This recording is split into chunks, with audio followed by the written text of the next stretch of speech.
We'll take it up a notch in our program that will run for quite a distance today. Nigeria's journey to nationhood has not been the cliched walk in the park. It has been the trudge of patriots towards a lofty dream, not intimidated by the distance to set goals, hurdles on the way to progress, and the sometimes steep drops that follow the wrong turn on the way. The chronicles of this odyssey, from being a colonial administrative afterthought to a continental giant knocking on the door of true global stature, remains an unfolding book. Today we mark the 65th chapter. Over 200 million people have different stories woven intricately into one shuku.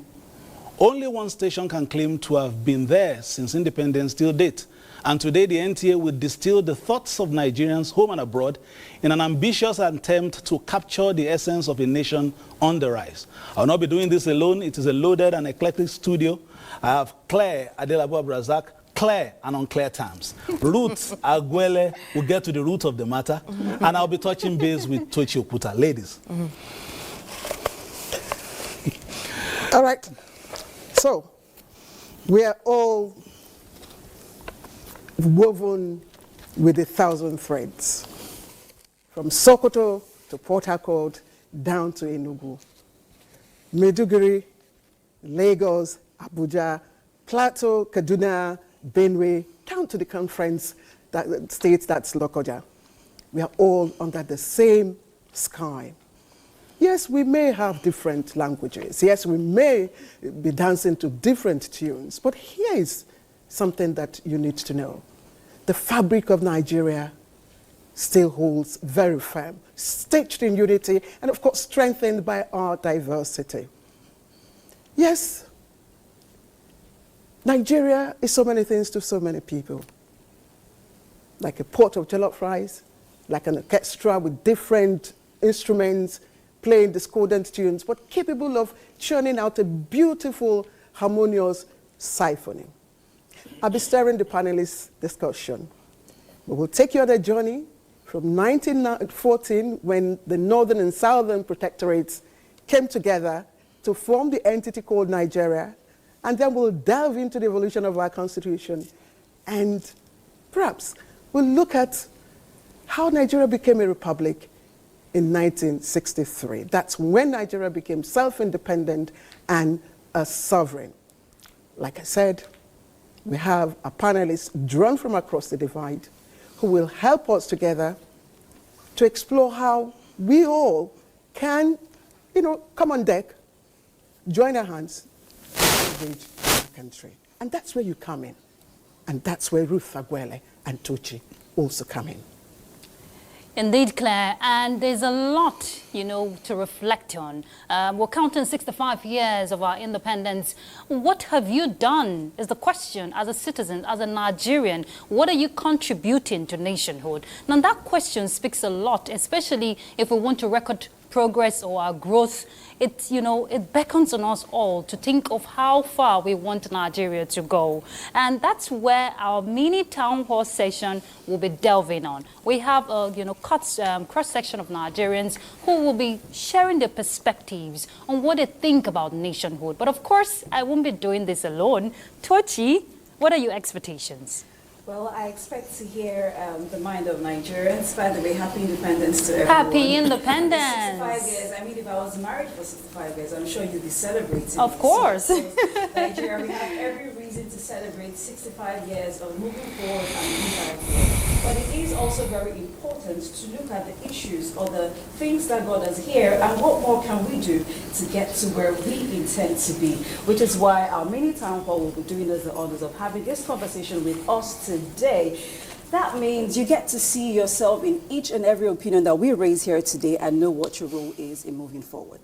All right, ladies, earlier in the day, the president in his address on October 1 said that we have turned the corner after the challenges of yesteryears. But after the corner, what is the next junction? We'll be telling you all that in the course of today's program.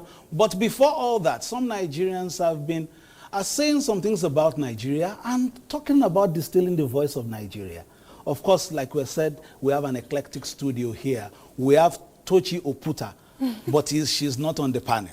an Oputa panel, but not together. And so many other offerings in the course of the day. But let's hear from some Nigerians, and then we'll come to the studio and share their thoughts.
On October 1st, 1960, a new nation was born.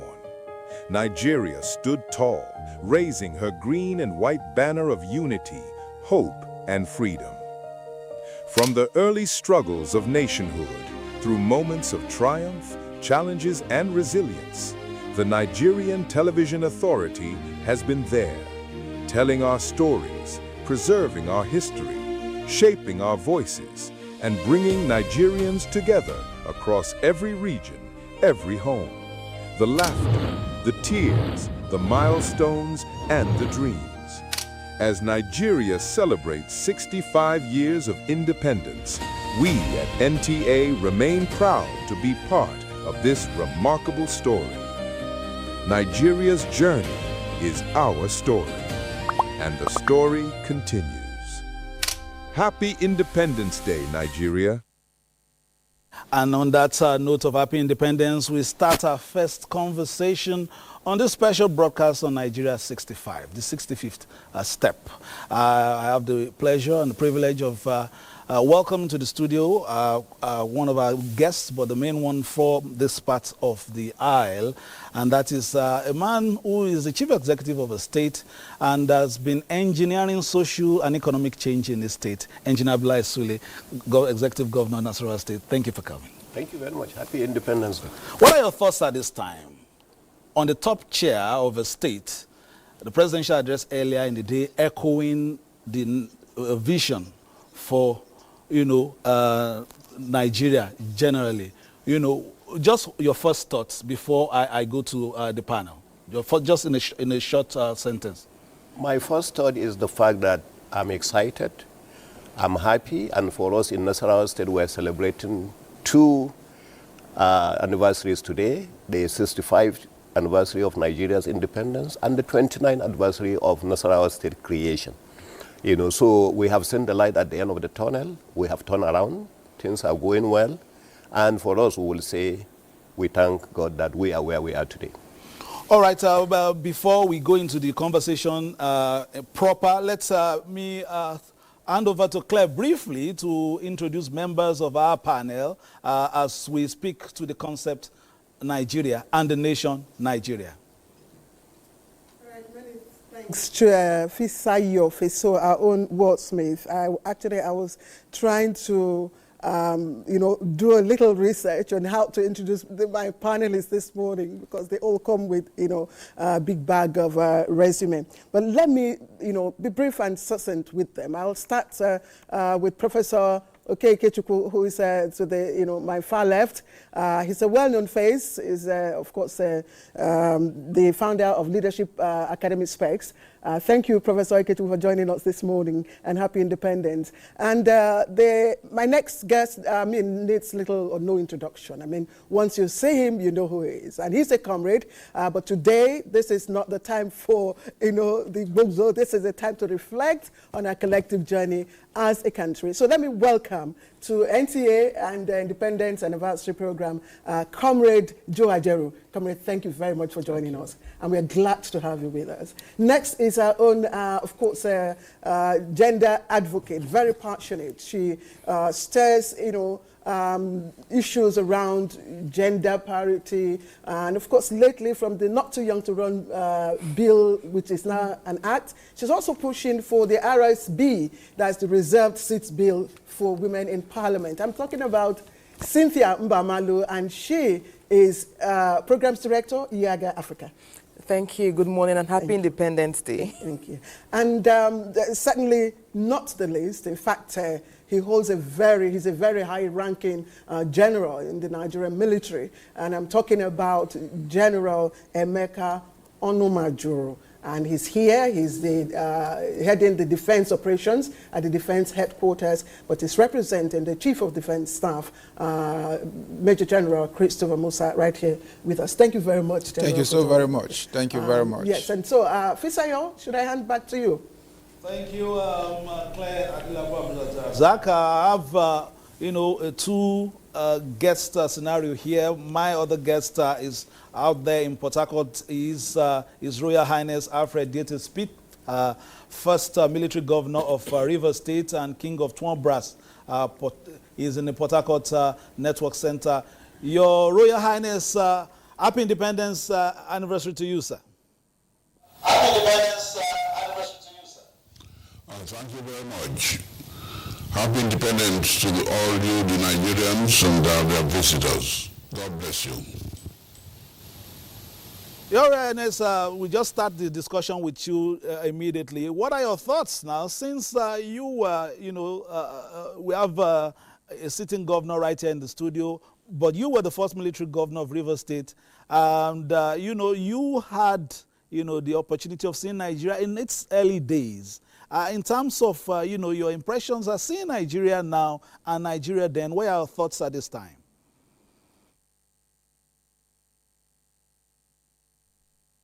Nigeria has come a long way. We got self-government status in 1957 and full independence in 1960.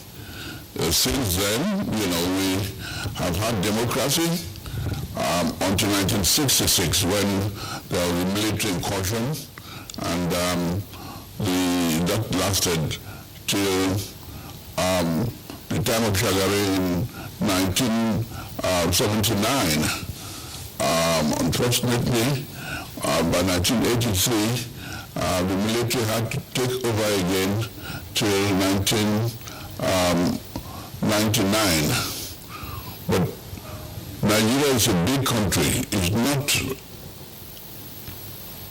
been easy to rule, but as Nigerians, we are very determined and self-conscious and also self-critical, which is a good thing. We accept where we go wrong and try to make amends. And that is what it has been, and that is what guarantees that before long, Nigeria will be recognized as one of the leading nations in the world. We are very resilient. We've had good times, we've had bad times. I still remember the oil production level was somewhere at 2.2 million barrels a day. It dropped down to a million, or almost below a million. But it has come up back again to 1.6, which is a good sign. I think we should have all hands on deck, everybody contributing their little quota, and seeing that Nigeria is sustained and Nigeria is built to become a world power. One of the things we need to do definitely is to be prime producers. We should be producing all the cash crops, which have now increased to a number of about 20. And this includes, things like mushroom, definitely, and fishing for agriculture, and mango, even hibiscus is a cash crop now. We have dogonyaro and all that. We should put more effort and see that we produce these crops in large quantities so that we can export and earn the dollar directly. If we shore up our currency, we will be respected more abroad. Presently, we are tied to the dollar. When it goes down, we go down with it. This is not good enough. We should be able to be primary producers so that we can now call the shots ourselves. This I see, what I see of Nigeria. The population is growing, and here again, we have to somehow control the population growth, otherwise we'll get out of gear. Nigeria is a great country. The people are very religious, they're very God conscious, and what we cannot do humanly, I'm sure the great God of our creation will help us to build Nigeria, a nation where no one will be oppressed. We really should be thinking of being our brother's keepers. We, for instance, in our democratic process, we cannot have states having local governments all the way to 774 of them. And Bayelsa, for instance, has only 8. What crime has Bayelsa committed to have only 8 local governments? When Kano has 44, Jigawa has 34. All the others have in double figures, and we give 8 local governments. And if anybody doesn't see anything wrong with that, then, we are in for the high jump, because the infinite divine director is not flattered, and he is a God of justice. So some of the things we can correct immediately and see that we all move together in unison and as equals. Some of the areas have contributed so much.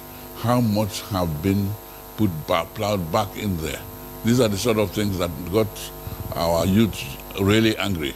But we've been able to convince them that if you are angry, you do not go destroying your own land by crossing the pipelines and so on. You dialogue. And I think they've accepted that graciously. And this is a very good sign that everybody is becoming more mature. How many universities did we have before now? Now you have a complete compendium of universities. And these are universities that are turning out first-class material for the world. And there's no reason why other nations should not respect Nigeria and give her a proper place in the World Committee of Nations. So Nigeria is poised. To me, Nigeria is like a sleeping beauty, just waiting to get the kiss of life and to show the world that we have arrived and we have the wherewithal to lead the world. Thank you for your first intervention, Your Royal Majesty. We will come back to you. The Executive Governor of Nasarawa State, I'm sure it has taken up some of the suggestions you have made. Will still come to him. But let's go to the town hall. You've spoken about the people and interaction between the led and the leaders. And Ruth Aguele will do a quick introduction of our panel, of our town hall, as well as Tochi Okuta, before we continue to session. Thank you very much, Fisayo, for that. And I was just, listening to what His Royal Highness was, telling us, the time to just reminisce. And one, key aspect of nationhood is people's participation. And that is why you have this cross-section of Nigerians here.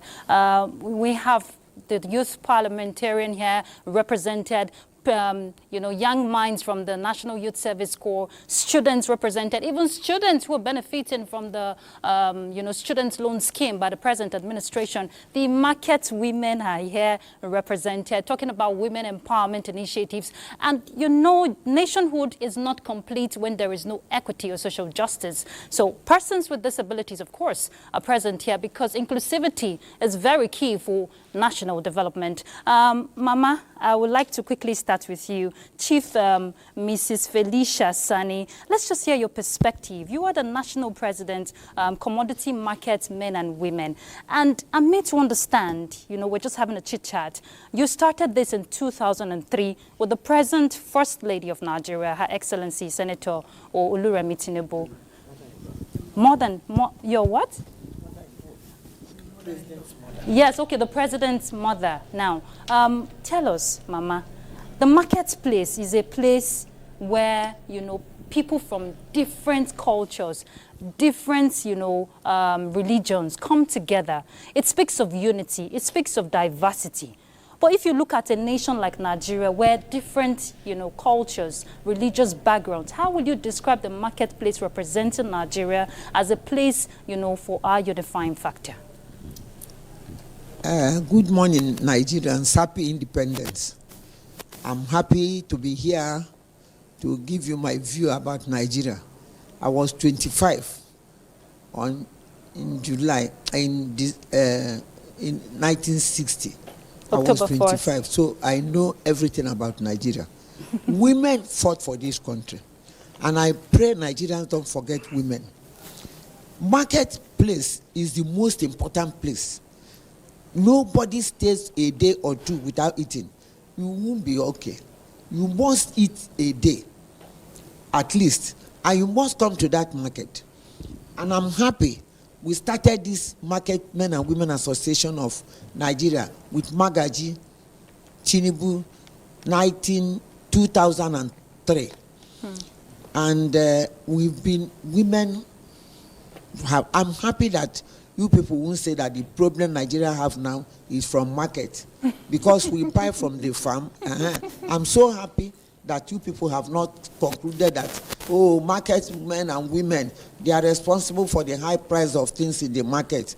I'm happy to hear that. Even we are not happy ourselves, but I'm happy that with the present administration, things are taking the proper shape. Things are going down. Because a bag of rice as at 3 years ago was going behind 100 and something thousand, but it's coming down to 60 something thousand now. So I'm happy the prices are coming down because we buy from the farmers. We don't produce it, we buy from the farm and sell. Okay, thank you very much, Mama. Thank you. And I'm sure you've done, incredibly well, keeping the market men and women together. I used to think growing up that it was just women, but it's good you're carrying the men along because we have businessmen also in the marketplace. I'd like to hear from Claire Adelabu Abdurazak, who is also a business-minded person, and she has her own perspective about the Nigerian journey, about nationhood and all of that. Of course, with the cross-section of guests on her panel session, you're sure to expect nothing but the best. Claire, take it away. Thank you, Ruth. Indeed, I have my perspectives, and I'm very, passionate about our journey so far. Though I wasn't born then, but of course, much of what I know, is from history, and that's why, I'm glad to be steering the panel session, and I'm happy with the, composition of my panelists. But let me quickly start off this way. My colleague talked about if she were 65, she would have been, if she were married for 65 years, she was wondering what Ruth would say to her. So let me throw the question to everyone here. If you met a 65-year-old person, what character and quality would you be expecting, from her? Let me start with the only lady here, Cynthia. Wow, thank you. And I would say Happy Independence Day to Nigerians, especially to Nigerian youth, because we cannot talk about Nigeria without the young people who are the present and the future. I would say first, if you say 65 years, there's an expectation that at 65, you've achieved some level of wisdom and you've had your series of experiences that has informed the actions you'd be taking in a way that the mistakes of the past are no longer repeated. At 65 is an expectation. And I think if you ask me, Nigeria's journey to 65 has been one of, well, we'll say several ups and downs. I think it's a cocktail of experiences that have left both bittersweet and sour tasting on our tongue. And so I wouldn't say it's been all way bad, all way good. It's been a diversity of experiences. It has left a lot of Nigerians in a very reflective mood today. And so 65 is a milestone. It's a cultural shift and a call for us as a people to begin to really define who we are and let our experiences inform the decisions we'll be taking today. Because if we cannot learn at 65, then there is no future for us. Thank you, Cynthia. Major General, yes, what's your view? If you met someone at 65, let's look at from the security perspective, what would you be expecting from a 65-year-old? Thank you. I think I'll start by wishing all Nigerians a happy Independence Day. The Nigerian project is truly well alive and kicking. I also want to wish our troops in the front line happy Independence Day, and also to remind them that the Independence Day underpins the need for them to continuously guide jealously our hard-won sovereignty and territorial integrity, to which they are doing. So I want to ask them to do more to ensure that our territorial integrity remains intact. Now, at 65, no doubt... You're not 65, are you? No, I'm not 65. I would have left the service. Yes, okay. At 65, Nigeria have come a long way. Nigeria have developed, but of course, there are always challenges.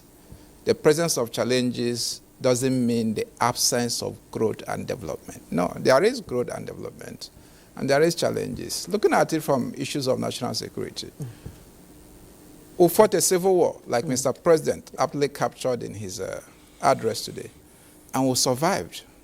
So that's part of the challenge. No, that's not a challenge. Okay. That's a sign of progress. A sign it's of not, progress. not many countries that fight the civil war. 65 years old. Yes, let me and still survive. Let me pause you, because, comrade, you're not 65, are you? No. You're not yet.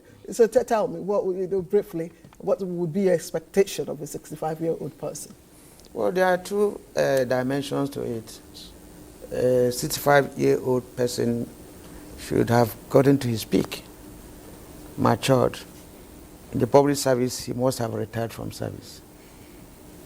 That's the two angles I wanted to look at it. So I don't think we'll have any business hoping upon hope. There are hopes that have been betrayed in the country. But it is not too late if we can get it now.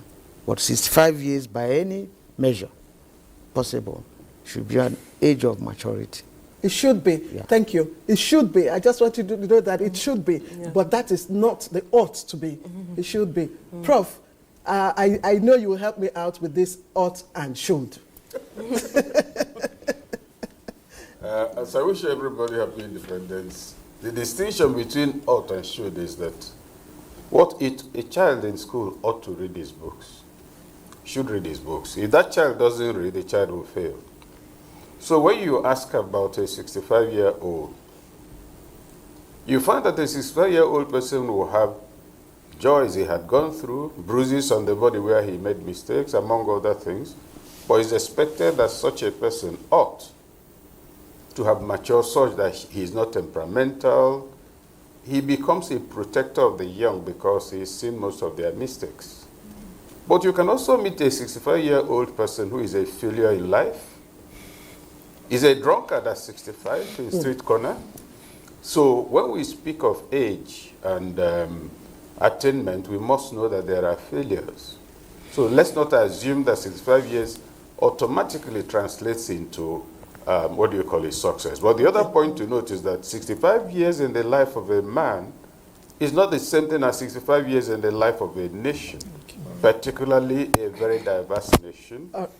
The time it takes to build a nation is not the same thing. So I'd like Thank us, you. while speaking 65, let's make a distinction between 65 years in the life of a man and in the life of a nation, and look all over the world and see the difference, that nations, some nations take longer than others to mature. At Professor, okay, thank you. I always like your analysis from the both metaphorical and the philosophical angle, but you hit it. So we are all agreed that Nigeria at 65 is consistent with expectations of the growth path. And thank you. We'll come back to you, but let me bring in Fisayo.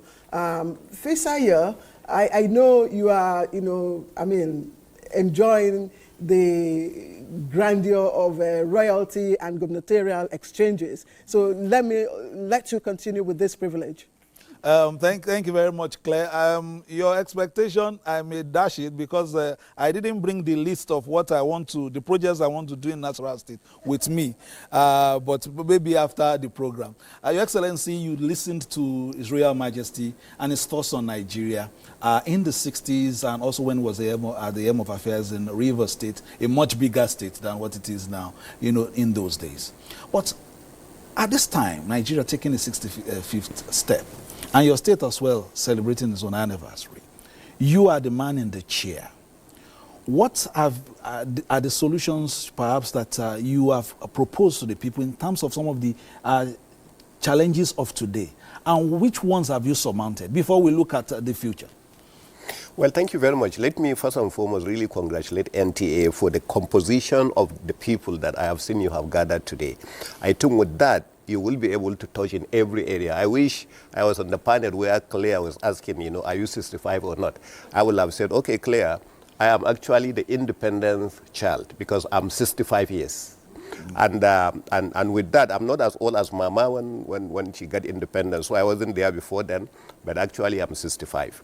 And with that, let me now take it again back to where His Royal Highness, Dieter Spieth, has spoken. By the way, I'm an oil and gas person, my background. And Dieter Spieth, people like Etete, people like, Aaron Adams, the late Dalhatu Bayero, Gaius Obaseki, this and that. These were the highly respected people in the oil and gas sector.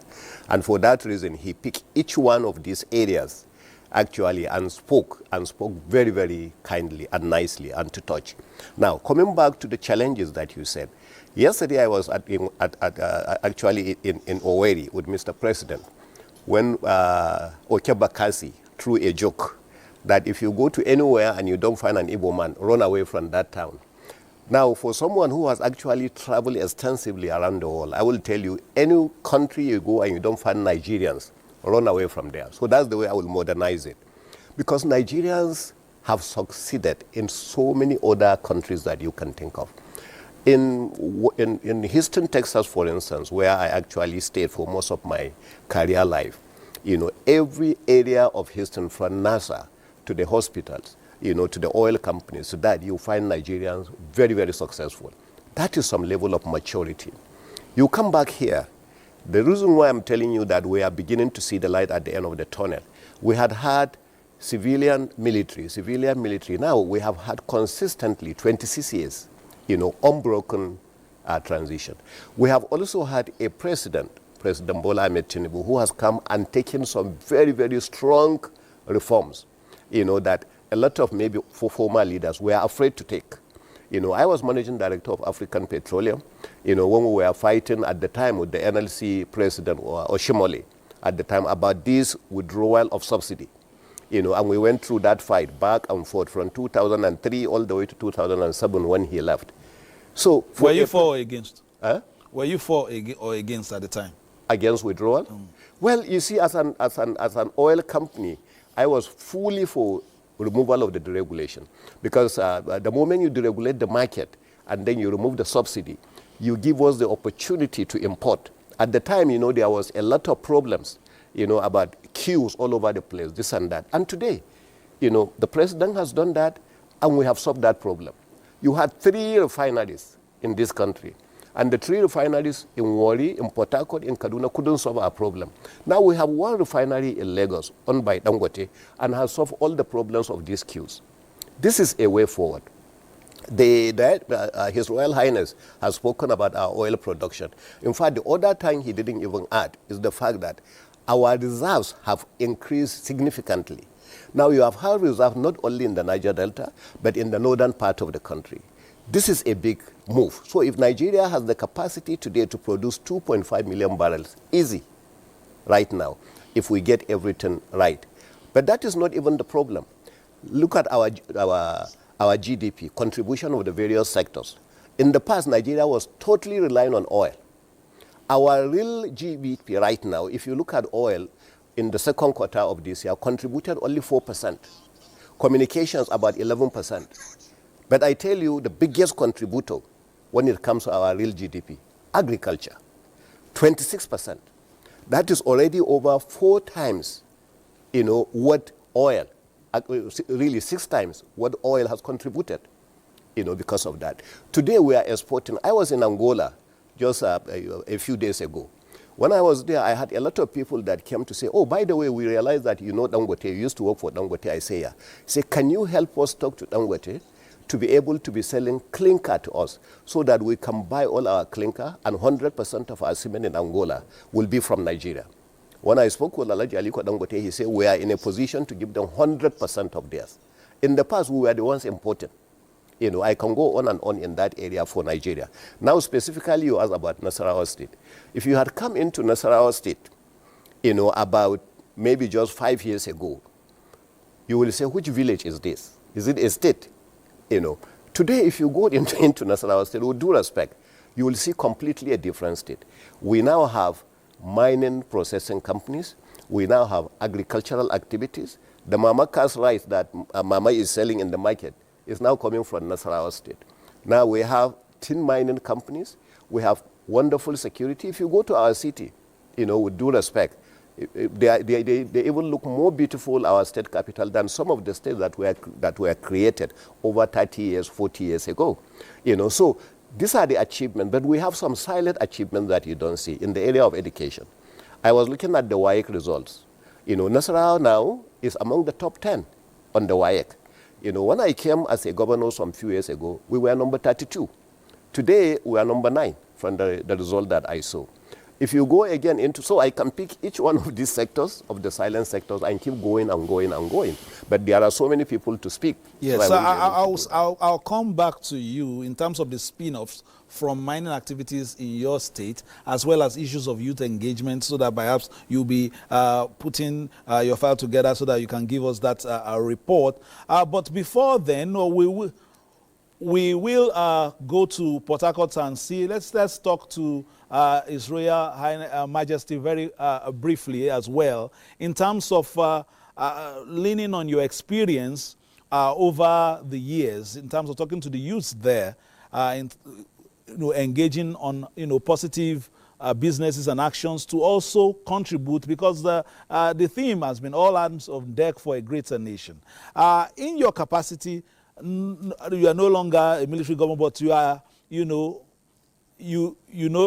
are a leader of thoughts, a traditional ruler. How are you galvanizing people in your domain towards the Nigerian story, towards the development of the nation?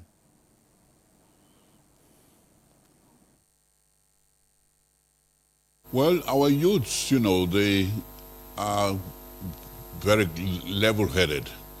They had been tickled the wrong way and got really angry and went red hot, white hot. They almost went nuclear, but we've been able to talk to them, and they now understand that dialogue is the thing. It's not just going around cutting pipelines or destroying things. We should engage the youth. We should prepare them for leadership. For instance, in the field of construction, most of the trades, we must have super duper comprehensive schools that not only just give them certificates, but make them practical operators. How many young people do we have who are starting enterprises? How are we ready to help them? We should be able to make funds available. Then we have so many cash crops, we should be able to get them involved in now developing the various cash crops And another aspect which we should not forget is the traditional rulers. These were the keepers of the nation's conscience before independence. Now they are not even on the constitution. And we keep talking about bring them into the constitution, like recurring decimals. And, you know, that is one area we are losing a lot of energy from. The traditional rulers are there, and this, luckily, if you look at the current list of traditional rulers, these are people who have been successful in their various field of endeavor. These are people who are seasoned advisors, judges, former governors, you know, former military generals, and so on. So let's use them to advantage. Let's bring them into the constitution. It really pains me when you, for instance, have a child in school and that child's name is not in the register. Is that child in the school? We are not in the constitution, so the traditional rulers that we're just giving lip service to them. We should do something positive and give them the right place in our constitution. The first constitution even had traditional rulers as governors at independence. Sir Adesoji Aderemi was governor of the West. And so we need to galvanize and get all hands on deck. Everybody should feel committed, not just a passenger on board. But the youths, definitely, the number of youths we have today and the schools we have, and I must say, you know, private universities are contributing their quota, and the youths themselves are really getting up, accepting the challenge. So if we now deploy them and encourage them to start their own enterprises, then the whole place will be fully galvanized, and you know, the private sector will take the initiative and the drive. We cannot depend on government the whole time. So really, we should take advantage of the number of youth we have and the population. Our population at 220 million is really a power force. And so if we can now, and the central bank was supposed to make funds available under the, I think it was the Anchor Borrower scheme, to develop our cash crops. There are over 20 of them recognized now. And mushroom is one of those things. If we can get the mushroom, the mushroom value chain should be something like $1.62 billion by 2030. If we can get 1% of that, and there's demand all over the world for mushroom. When we went to Malaysia the last time, they have developed a mushroom, single mushroom the size of a cabbage. And they were telling us that any amount of mushroom we have, surplus to our requirements, they are ready to snap it up. Things like that. So if we now have become primary producers of simple crop, mushroom will grow anywhere from the coast to the desert. And it's very easy, and it's the fastest growing economy, white revolution. We should have, and I think actions have been taken now to have an initiative from the presidency for this mushroom. And Dogoyaro is common. This is also good for medical preparations. Hibiscus, with mango even, coconut. We have all these natural resources. Sugarcane, and we should stop flaring the gas. The gas flaring can be stopped just by one order. Within 1 year, we can stop it and use it to give more power to the nation. So there's so many things. We should by now also be thinking of producing a prime mover, an original prime mover, an engine made in Nigeria from scratch. We get the iron, the engine block, we get the pistons, we get the crankshaft, we get every other part of the engine molded and chunked together and started. A prime mover. Not just importing cars and junking them together, no. A prime mover. I think there's been a move to even have a non-combustion engine. I think Nigeria is leading in this. We should fund it and make sure that this thing see the light of day. I thank you. Majesty, Aphrodite speak for joining us from Port Harcourt Network Center. Governor Satarawa is still an engineer. Abdullahi Sule, you have done a lot of engineering in terms of the local economy of your state. But we won't take so long in this before we need to join one of our colleagues in the field. But talking about, you know, some of the allegations against politicians, they say our elections have become so fractious that after the, you know, after there's a winner and, you know, it's as if it's winner takes all. Even if there's capacity on the other side, nobody invites them across after winning to also contribute to nation building, to the building of the state, and bring in their ideas. Why is this so? And then everybody, I mean, those who may have lost just that round feel so ostracized. Well, I think it is not always the case. And I believe with the first statement you make about the elections, you may be referring to the local government elections, because when it comes to the national elections, of course, so many political parties win. And there is no better place to give the example, like right here in Abuja. You know, His Excellency Governor Wike actually was PDP. He wasn't APC. Today, he's the hard-working minister that is working very hard to turn around Abuja. You know, so President Bola Ahmed Tinubu GCFR actually invited him. He's part of the government, and he's doing very, very well. We have the same in so many other states. In our own state, you know, we have invited a lot of other people, you know, from the other political parties that are working actually with us. So it is not like winner takes all. But the issue is that, and for me in particular, sometimes we find people, you know, who are highly competent and probably are not in our own political party, but they are competent for a certain category. And we have some other people who don't even care about politics at all. They are purely professionals. Yeah. So we bring them on because we strongly believe that we should do that. A good example is actually our investment company. Our investment company is a young man who has zero interest in politics, you know, but he's a very, very strong individual when it comes to the knowledge about business development, about legality of putting businesses together also. So we brought him in. And it's a very close relation of somebody also who is in another political party. But we didn't pay attention to that. We brought the person in.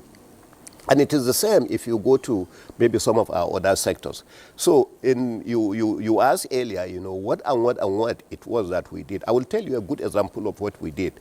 When we came in, it was illegal mining all over the place.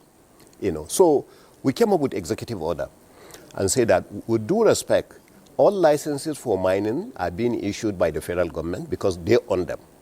But we own the land under the Land Act use, the Land Use Act. So for that reason, what we did was to turn around, you know, and say that anybody who is mining in Nasarawa State, we are also pleading and asking that that company must also process in Nasarawa State. When we came up with that, that's why now you see the springing up of all these companies. That today we have the biggest lithium mining processing plant in the country. We are going to now have the biggest in Africa by the time we commission the 6,000 tons per day, you know, that Mr. President is getting ready to come and commission again in Nasarawa State. We have so many of them that are also coming up, you know, that are a little bit lower than 2,000 to 3,000, all springing up all over the place. Tin mining, lead mining, you know, and zinc mining. They are all coming up, you know, as a result of this law. We are seeing a lot also in the area of agriculture. We are seeing a lot in the area of skill development. We are seeing so much in the area of health development. Today, we have roughly about 60 primary healthcare units out of our 147, you know, wards. And our plan is to make sure that every ward has a standard, well-equipped, well-staffed primary healthcare. Today we have 60. We are getting ready to go. Maybe by the time I finish in the next 1.5 years, maybe we have 100. And then somebody else will come and take over from me and do the remaining 47 at least. You know, so that's the way we are building, and we are going in that direction. All right, I will come back to, you know, this issue of, you know, planning for the future as well, because based on what you have said now, you are also preparing for what happens after your own administration. But my colleague, Victor Azu, has been doing some measurements. He said he has measured everywhere in the country from distances, and is now in the center of Nigeria. His tape rule is still in hand with the NTA mic with the logo. Victor Azu, give us the result. Thank you very much, Fisayo. I didn't do the measurement. I am reporting live from where you may call the very heart of the country.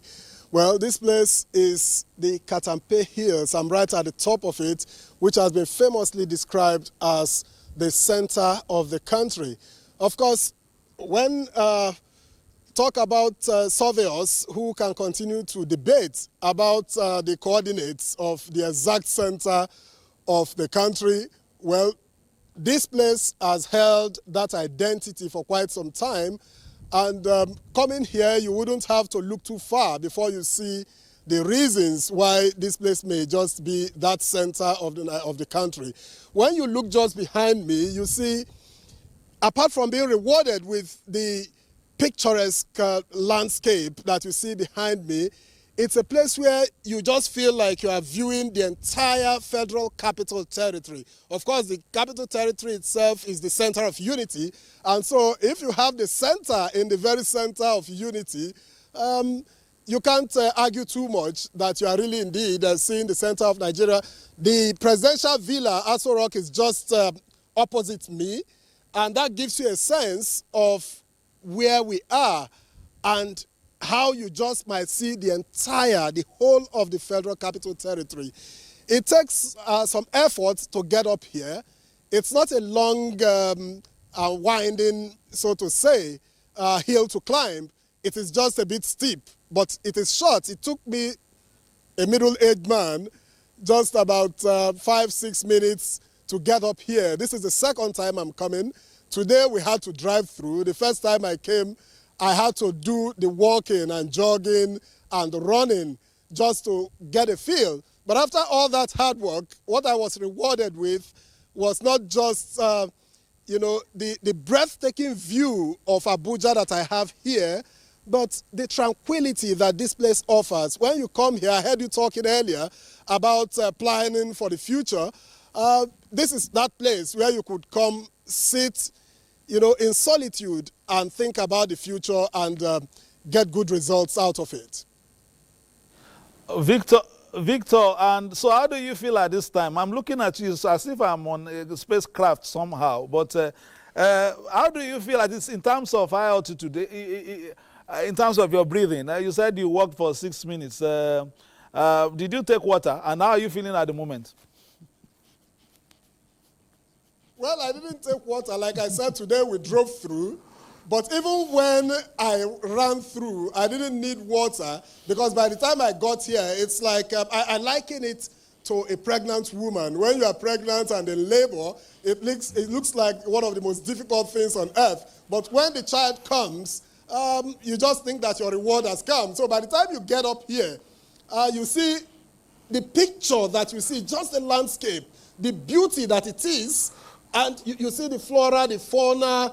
Abuja is a plant city, and you just see the modern structures, the uncompleted one, the greenery, which makes, the world go round. It makes life look good. That's the reward that you get. I didn't need water, but by the time I got here, that reward was waiting for me. And I can liken this again to the independence. All right, many thanks. All right, go ahead. Like I mentioned earlier, the debate could rage on. The debate could rage on about how this place became to be the center, the geographical center of Nigeria, because one would wonder, Abuja isn't quite somewhere in the center, but we leave that for the geographers, we leave that for the surveyors to debate. But this place, like I said, has held that record. And different parts of the country, whether you are from the southwest, you are from the southeast, you are from the north, you are from the south-south, it looks like a convergence point because here, like I said, you could liken it to the unity in diversity that Nigeria is. And on Independence Day like this, you just want to say that Nigeria is a work in progress, just like you look behind me and you see completed structures in their beauty, modern structures, you see uncompleted ones, you see those that are ongoing, you see the virgin lands, you see the flora, you see the fauna. But it is also work in progress for Nigeria. We've achieved a lot over the years. There is more to achieve, and there is work going on at the moment. But this place gives you a sense, like you asked me earlier, how do I feel being here? When you are at the top of the Katampe Hill, well, you feel on top of the world because that's where you are. Every other thing seems beneath you. You just overlook everything. You could virtually see the country, because in distant places, you may not be able to identify structures for what they are. You just see the landscape, and it looks beautiful. But this looks like a place that can unite the entire country, whether you are in the north, you are in the south, you are in the east, or you are in the west. Victor Azu, since you are on top of the Katampe Hill and even looking down on NTA and it looks beneath you, come back home and collect your letter. Anyway, thank you so much, Victor, for your efforts. We appreciate the governor. You saw, just the picturesque look of Nigeria across the country, and you saw Victor there on the top of, Katampe Hills. And he likened it metaphorically to Nigeria's journey as well. Climbing up the hill, eventually when we get there, into those promises of the yesteryears and the dream of the founding fathers, when you get to the summit of the hill, we will feel that relief eventually. But right now, of course, we are still going, and the trudge could be a little bit challenging. So you were talking about your final 2 years in governance and what you want to bequeath to your state. At this time, what are your thoughts, especially for those in the chair and colleagues of yours as well? So many things have happened under the administration. The issue of local government continues to resonate. Getting the money directly to the local government, which is the first line in terms of, giving people protection, in terms of security, in terms of so many things. Are you making that dream, that objective come to pass in your state in terms of cascading down the intentions of government to the Nigerian? You see, with the case of Nasarawa in particular, when you talk about this local government autonomy, in fact, it's even disadvantageous to them. When I came in since 2019, as far as their resources are concerned, the state government had never interfered with the spendings of the local government, ever. But you didn't help them keep it at times? They keep their money on their own. They manage it. They have what they call their jack meetings, and from time to time they share the template with me, that this is how we are going to share, this is how we are going to share. What people fail to understand is that every time they keep saying, state governors are the ones who are touching the local government resources. Why don't they allow the local government, chairman to do this? People misunderstand that these local government, are they another set of human from heaven? Are they not Nigerians? So the problem that we have in Nigeria, they are human beings. They are also sometimes part of the problem. So what we did... In what way, please? They are part of the problem because people have this corruptive nature of touching what does not belong to them, of going ahead to... people have this generally in the country. We must face each other and tell each other the truth. These are the facts about Nigeria. So if you are afraid the state governor is going to actually get involved in a corrupted nature with local government resources, it's the same thing with the local government chairman. It's possible the local government chairman will be even more corrupt than the state governors. But needless to say, in Nasarawa, this is what we have achieved so far. With the coming of Mr. President, Bola Ahmed Tinubu, with the unification of the FX that we have, with the removal of subsidy, most states now, most local government, federal government are receiving anywhere between 3, sometimes to even 4 times where they used to receive. For instance, this month of August that just finished, this month of September that just finished, the federation account shared more money than it has ever been shared in the history of Nigeria. 2.2 trillion was shared between the federal, the state, and the local government. We never had that kind of thing. When I came as a governor, we were sharing anywhere between 590 billion to 620 billion max. Now you are talking of this amount, which is about 4 times what used to be shared. And this happened for several factors as a result of the economic reforms, taken by this president. He's taken the bullet, actually, but so many people are the beneficiaries. So it is left to the 3 tiers of government to develop programs for development and for sustainability of our economic in this country because of the kind of resources that we are sharing. That's why 2 days ago, we had the Northern Nigerian Economic Investment Summit. And at that summit, I made a very categorical statement that the issue of security, the state governors should stop blaming any other person and take responsibility to say that we are going to play our role, in securing our own people. And the same thing with all these other programs. So this is what is actually going on when it comes to that. Now, you talk about what are we interested in living. For me, the dream really is that we have started so many other areas, in the area of skill development, in the area of women development, in the area of sports development, in the area of education, health, agriculture, mining, and the rest. So it's to set a template, but also a realistic and sustainable template that we can now say, whoever is coming to take over, we do that. And we must be fair and transparent in trying to do that. The fairness comes about when you have inclusivity, when you make people believe that they also belong. Because the moment you actually trap on the rights of other people, then you make them angry. Because person that you oppress is waiting for an opportunity actually to strike back. But if you are fair to everybody, even if somebody wants to strike back at you, God Almighty will not allow such a thing to happen. So that's the kind of direction that we are taking one step up at another. We are very transparent, very inclusive. Today in Nasarawa State, local government have actually savings. So they are not living hand to mouth. Last time they checked, they had over 6 billion in their savings account. And they are now saying that we are going to take that for our 13. I had His Royal Highness complaining that he had only 8 local government areas. In Nasarawa, we have only 13. And Nasarawa is like 5 times the size of Bayelsa. We have only 13. So I think it is not necessarily about the number of local government you have. It is the efficiency that you have in those local government, whatever you are able to do with the people. Because the most important is touching the lives of the people in that local government. If you have so many local government areas and you are not touching the lives of those people, it's as useless as not having local government areas.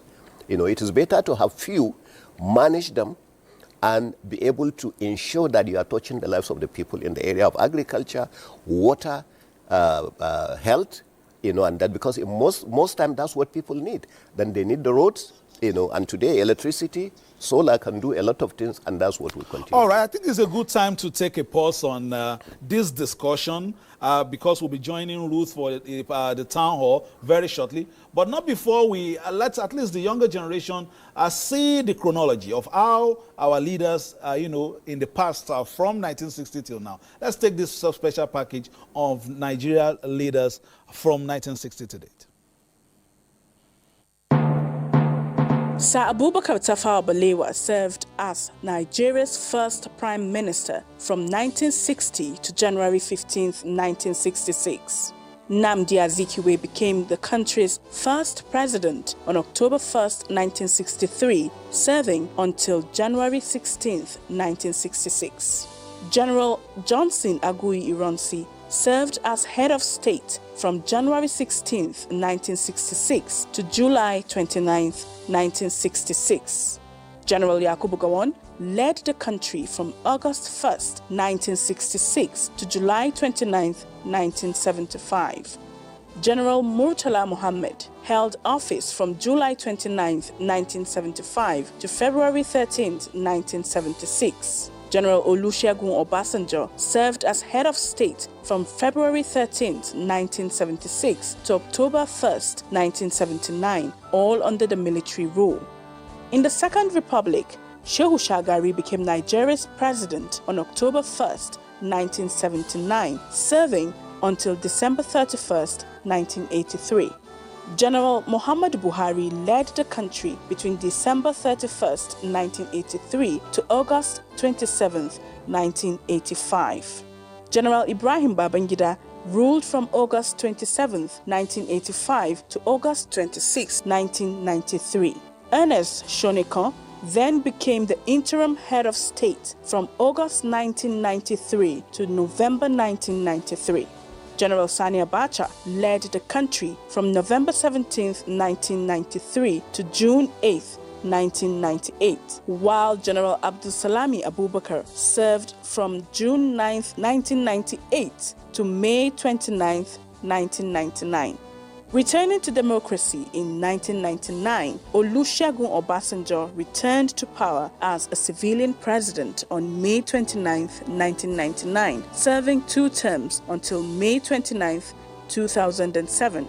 Umaru Musa Yar'Adua took over and served from May 29, 2007 to May 5, 2010.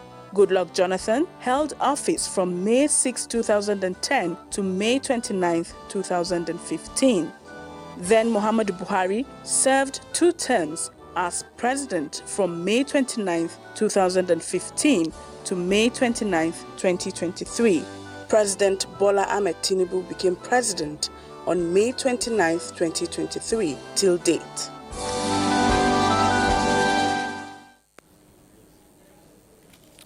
Indeed, the journey of nationhood that started 65 years ago. And yes, these are leaders, or rather those were leaders, counting plus the present, who have been handing over the baton from one administration to another. But Tochi, I like to reflect back to what, Victor Azu did there on the Katampe Hills. It just brought back memories. I used to go up that hill when I was serving. It was a program on Aso Radio Ajuwaya. And don't ask me, and I don't want Fisayo or Claire to ask me how I used to get up there, but I normally will get up there. But you did get up there. I did get up there. I've never been up there, yes. So we can't say that. It just talks about, it's not about the size, now I'm using myself, but the depth of knowledge, which it's not about the size of our town hall session here, but the depth of knowledge, experiences that will be coming out from our guest here. Tochi. Yes, speaking of our guests, you did mention earlier that we have people represented from diverse parts of the country. So I would want to start with a representative of the youth. So I would speak to you, Comrade Adida Molagbenga. You are the National Transition Committee for the National Youth Council of Nigeria. National Youth Council of Nigeria sort of serves as a mouthpiece between the young people and the government. So Nigeria is blessed with diverse youths, but speaking of faith, language, religion, not forgetting talent. But I want to know, how is the NYCN, how can you leverage on this diversity to create a unifying tool rather than a dividing line? Thank you so much. Good morning, Nigerians. Happy independence. I want to appreciate God Almighty for this opportunity. The journey of 65 is not small, and looking at the umbrella body of the youth in Nigeria, you see that the problem in the society is affecting us, and the Nigerian youth policy says that the age bracket of a youth is between 18 to 29. Yeah, but the international standard is 18 to 35. But we have today a youth council where the constitution of the youth council has been tampered with, has been changed from 18 to 45. This is wickedness. This is greed. That is the situation we are finding ourselves, because the supposed youth leaders sees this platform as an opportunity for them to remain in power, as an opportunity for them to get rich quick, as an opportunity for them to take what does not belong to them. If at 45, somebody is still parading himself as the president of the National Youth Council of Nigeria, what is the fate of the original youth of the country? Are you saying it should have stopped at 29? Stop at... I still consider myself a young person. You are a young person. There is a difference between you being a young person. A man of 65 can still be a young person. But what we, by standard, the definition of the youth is somebody between the age of 18 to 25, 29 according to the Nigerian youth policy. But according to the international standard is 18 to 35. So the problem we are having in the society has actually affected the growth of the youth. Now the youth between that age are struggling to get into leadership position. Kudos to the President of the Federal Republic of Nigeria, Asiwaju Bola Ahmed Tinubu, who saw reasons why the youth have to come to board. Now we have a Minister of Youth Development who is within the age bracket and is trying everything humanly possible to ensure that the youth council, the leaders of the youth too, fit into that. Comrade, I do agree that everybody or every sector has its challenges. But what I want you to tell me is how, now we know these challenges exist, but how do we leverage on our diversity as NYCN as a unifying factor rather than a divider? Yes, and that is exactly what we are doing now. Today, by the grace of God, we have a transition committee in place under my leadership, and what we are doing is to ensure that we carried every voluntary youth organizations in Nigeria that are registered. We carry them along with all the states and local governments, bring all of them together and let them elect leaders for themselves. And by so doing, we can link them with meet with the Honorable Minister of Youth, and from there they meet with the people concerned and form policies for themselves. So this is exactly what we are doing. Okay, thank you. All right, thank you very much, Comrade Benga. And I'm sure, like you attested to, this present administration is putting in place, strategies and modalities in place to ensure that the youths are being carried along. And talking about inclusivity for the youths, we have our core members here and, of course, students who are represented here. Nana, you are a beneficiary of the... Please, thank you very much. Kindly pass the microphone to her. You're a beneficiary of the federal government student loan scheme. Can you tell us how that has, helped you in the pursuit of your education? Okay, so it has helped me in such a way that I don't really have to bother about how the school fees comes again, because most times our parents have to sit down and, bombard on how to get the school fees for I and my siblings, or for most parents have to go through these processes because they are not necessarily getting, enough to fund for school fees, for accommodation. So it covers for our school fees, and then we don't have to think so much because we are also getting allowances from these loans, and they help us to cover up for feeding, some part of feeding, and then some part of accommodation as well. Talking about renewing the hope of Nigerian youths, and that is one example, Tochi. But I'd like to hear from Comrade Chris Agbo, please, the microphone. Yes. Comrade Chris Agbo is the Chairman, National Association of Persons with Physical Disability, FCT chapter. You are representing a very unique group of persons in society, and we cannot leave them out of development if we want to promote inclusivity in nation building. For you as a representative, in one voice, in unity of purpose, how would you say governance over time? Because before now we didn't have a commission, there was no SSA representing the voices of persons with disability, but we have now. So in your words, what has changed over time? Thank you very much. First of all, let me say happy independence to Nigerians and persons with disabilities. We are talking about 35.5 population of Nigeria. That is the 15% of the country's population who are persons with disabilities. And also, let me also use this opportunity to hail them for their relentless efforts to always make Nigeria proud. You can see what they do even in sports and other areas. Persons with disabilities always represent Nigeria very well. So having said that, so what I want to say is that so far we are not where we want to be, but a lot has happened. But what we have seen in this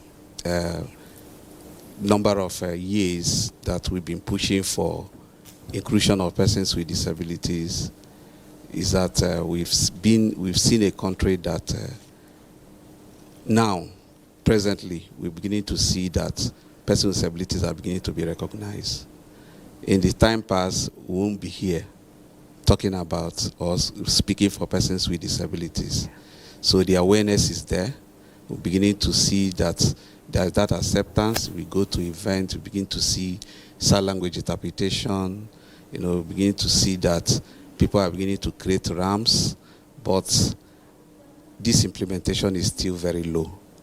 We still find a situation that a lot of buildings in Nigeria are still not accessible. Go to hospitals, you can still see that the healthcare services are still not there for persons with disabilities. But we appreciate the effort that government have made so far, but we believe that there's still more that needs to be done in order for persons with disabilities to be included the way we should be included. Then again, on the issue of representation, when we come to politics, we are still not where we want to be. Thank God we are talking about reserve bills. I believe that we will also be accommodating persons with disability, at least even if it's 5%, so that we will also have our voices represented, that when issues are being discussed, we will still have the voices of persons with disabilities that will also make our own input. Because it's he that wears his shoes and know where he pinches. You cannot shave a man's head in his absence. So persons with disabilities must always be there to always talk about their issues and put up issues the way that people will understand how we feel. Because if, like the way I come in here today, it was so accessible. If not accessible, I won't be here. So we want to see a situation that every environment will be made accessible for persons with disabilities. And thank you for commending the Nigerian Television Authority for making accessibility possible. Tochi, I'm sure Rashida, Comrade Rashida, has thoughts she wants to share with us. So we'll just pass the microphone to her. Thank you, Mommy. Thank you. Comrade Rashida, let's also hear from you. You are also a beneficiary of the student loan. So let's hear your experience, just like she shared hers. Okay, good morning, everyone. Happy Independence Day. About the student loan scheme, this affects the Nigerian educational sector entirely. Well, before the coming of NEL Fund, students find it hard to cope with academic activities. We find some students differing semesters, some dropping out. Some students even find it hard to feed, even if they continue studying. And there are some 1 or 2 payments required by some institutions, yes, some schools, faculty, department, and all. Well, with the coming of NEL Fund, students have been able to attend schools, yes, and the 20,000 naira upkeep monthly that have been given to the students to help them with feeding and other payments. Although it's not much, but it goes way extra. And about the education sector, you see, we still battle with the issue of ASU strike and all, which kills the morale, weakens the morale of the students. Exactly, the students in Nigerian institution. We have this cases of students who are very, they come with the dreams, the energy, the innovation to school, and come out here to be better people, to make the country great. But once the strike commences, this energy weakens, and they plan on this, their Japa, say yes, they want to jump out of the country to search for greener pastures. Although I will commend President Bola Ahmed Tinubu by introducing this NEL Fund scheme to the students. We appreciate and we hope for the continuity of this NEL Fund program. And indeed, it will continue as we hear from more beneficiaries. Ruth? Yes, indeed, Tochi. And, you know, we have a pensioner here who will be speaking much later, representing the voice of pensioners, senior citizens across the country. We also have students, and earlier we had the Royal Highness, you know, talking about engaging youths positively, you know, for governance and growth. But I'll hand the baton now to Claire. Claire, what is Claire in your perspective? Ruth, thank you. And I just like the contribution of Rashidat about the impact the Nel Fund has been able to make in the lives of students. But let me quickly chip in. About Victor's experience at Katankwi Hill, and I think that was an act of a true patriot for Victor to do that, climb the hills, and then come looking fresh on camera. I think he deserves to be called a true patriot. I mean, for some of us, we will lose breath just climbing the stairs to the post-mortem hall. You know what I'm talking about, Ruth. But we'll come back and I'll begin to engage my panelists here. I think we have a video for you, and we will be looking at Nigerian women who have made their marks in the Nigerian legislature, and there are quite a number of them from 1960, from the first appointed woman, Wura, and then we had the first elected woman, Margaret Afegwa. But let's watch this video. Quality development and peace. So sing a song for women everywhere. Since the attainment of independence in 1960, Nigeria has witnessed the unwavering contributions of women in shaping the nation's socio-political landscape. Icons like Fumilayo Ransome-Kuti, Gambo Sawaba, and Margaret Epo stood at the forefront of activism, advocating equality and justice. Despite these historic efforts, women's representation in Nigeria's legislature remains alarmingly low. In the First Republic, no woman was elected to the federal parliament. By the time democracy returned in 1999, only 15 women had managed to get into the National Assembly. Today, in the 10th National Assembly, there are 18 female lawmakers out of 469 legislators at both chambers, which is less than 4%. How has the role and representation of women in Nigeria's legislature evolved since independence? So we know that they were always there speaking for women, but it looked as if they were silent because we had very few women, doing the championing, and of course they got little or no support to, amplify what their views were. But we thank God that today a lot of our women have found their voices, even though the support we are still getting is not yet translating. You see the likes of Margaret Ekpo, who became a member of the Eastern House of Assembly. She was one of the few women legislators of our time. So we can see that it did not start from today. And you could see also before this representation is not that women have not been involved in decision making. You can recall the Aba Women protests in 1929, where women took a decision to try to represent, because what they worry about is their homes. And the money that the men were bringing back at that time was becoming smaller because of taxation. And eventually they were mowed down. What were some of the major challenges women faced in politics during the early post-independence years? So women have, post-independent, faced an array of potpourri of challenges, from cultural biases, traditional roles, gender roles that have also kept them to just being at home and not able to be seen in the workforce, working or attaining political leadership. Women ourselves, we've already accepted this issue of that we are women. We make ourselves as if unless somebody calls and say, come and take, we don't struggle to take it by force, because politics, I heard them say that we take it by force. So it's high time also that the women should sit up and try to make sure that they grab like the men are grabbing. Can you share your personal journey into politics and the obstacles you face? I started from my university days as a student union leader, and I made it to the top. University of Lagos Student Union leader. I was the first female treasurer of the University of Lagos Student leader, and we had the privilege of always sitting with the Senate to discuss on the welfare of the students and, student activities. It was not an easy one because my campaign on campus then, if you ask anybody, they will tell you, "Kafi okay," just say "Kafi okay," they know I'm the one. So my campaign on campus there was one of the best ever because I campaigned as if I wanted to contest the governorship election in Lagos State.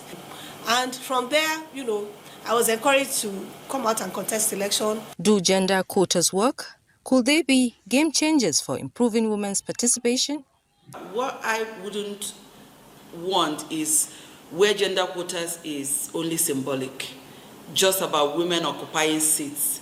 It has to be about women having influence to change things and create or co-create legislations and make policies that will address the needs of women and girls and the people of Nigeria.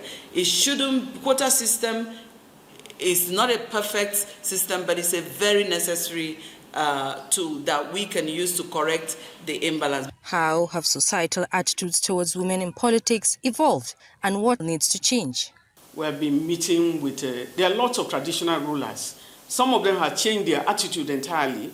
Some of them have even welcomed women into their council, and they are loving it because they feel that women bring in a different kind of perspectives.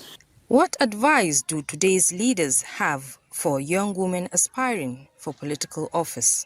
Politics is not an easy one. So you have the consent of your husband if you are married, and of course your children, that you want to go into politics, because whatever you do out there reflects back to the home. And you have to be God-fearing, be prayerful, be spiritually strong. So, and you have to also join the right political party. Being in the right political party makes it easier for you to get to where you are going. So when you get to the right political party, calm down to know how the game is played. Politics is not served a la carte.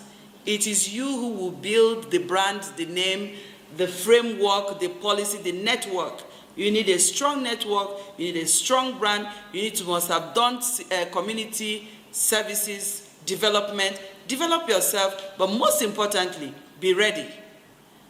Be ready and be prepared so that when a call of duty comes to you, it is not your shouting that will get you there, it is your preparedness that will keep you on the job.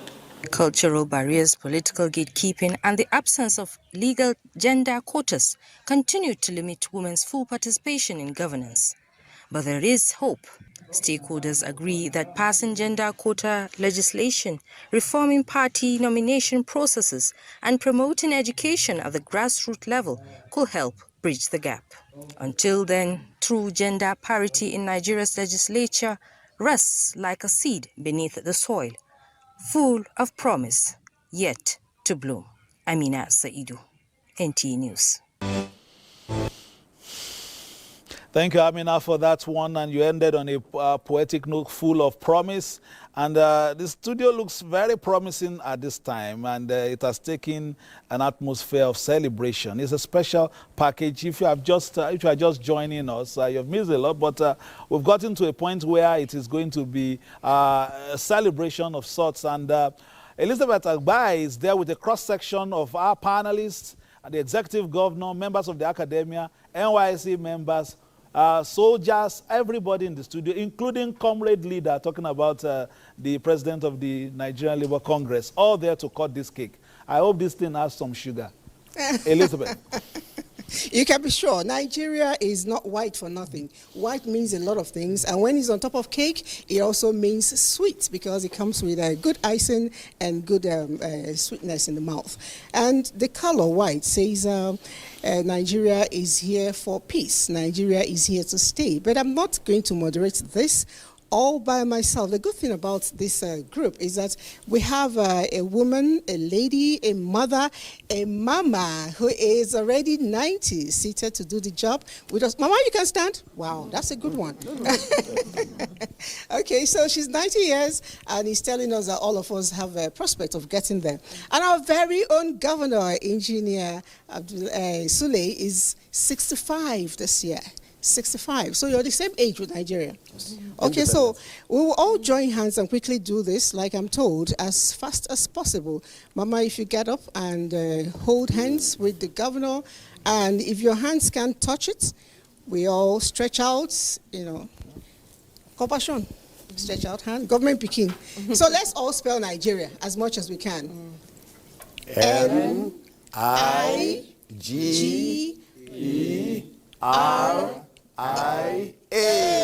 Nigeria. Pop, pop, pop. Clap your hands. Thank you so much. Thank you so much. Mama, can you do us an honor of just cutting the cake? A little bit, a piece. Just cut a piece. Yes. Okay. You cut a piece. And let's be sure that it's cake inside that is not fisayo and roots and chi and Claire doing us abacadabra. All right, it's actually cake. It's cake, oh. It's cake, oh. Nigeria 65.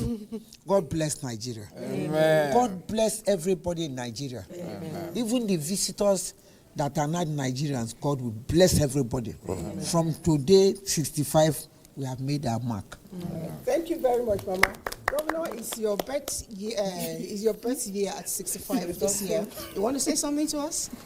Yes. How does 65 Governor don't want to feed me. Governor wants to feed him. Okay, please. Well, I'm just getting ready to feed her because she told me that I'm one governor she admires every time. Yes. Yes. Actually, she got married at the age of 25 when I was just being born. She's looking for grandmother. She's looking for a new husband. Feed your grandmother. And I think I'm the right person actually. Please, make her not here. So happy 65th anniversary, Nigeria. Happy 29th anniversary of the 6 baby years. Nasarawa, Ekiti, Gombe, Zamfara, Bayelsa, and Ebonyi. You know, where the baby states. And so happy 65th, 29th birthday, actually anniversary. So, Mama, you want me to feed you? Governor, do your work now. Do my work.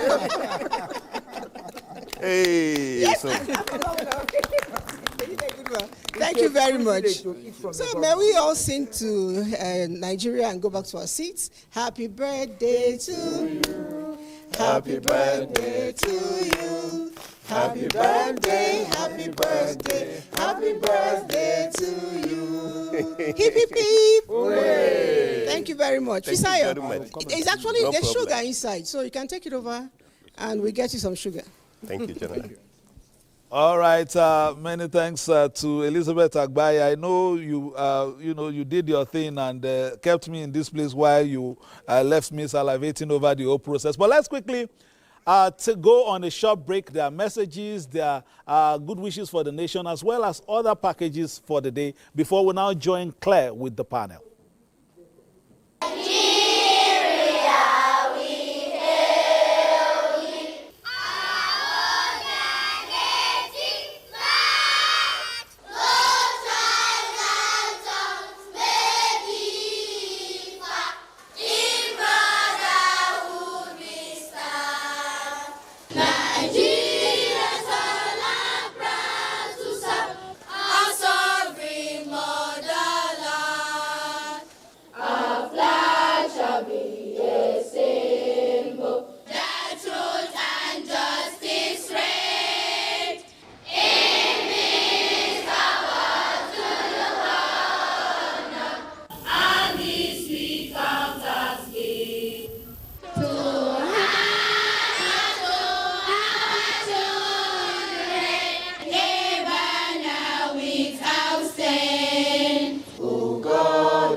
On October 1960, a new nation was born.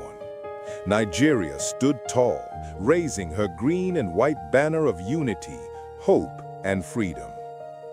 From the early struggles of nationhood, through moments of triumph, challenges, and resilience, the Nigerian Television Authority has been there, telling our stories, preserving our history, shaping our voices, and bringing Nigerians together across every region, every home.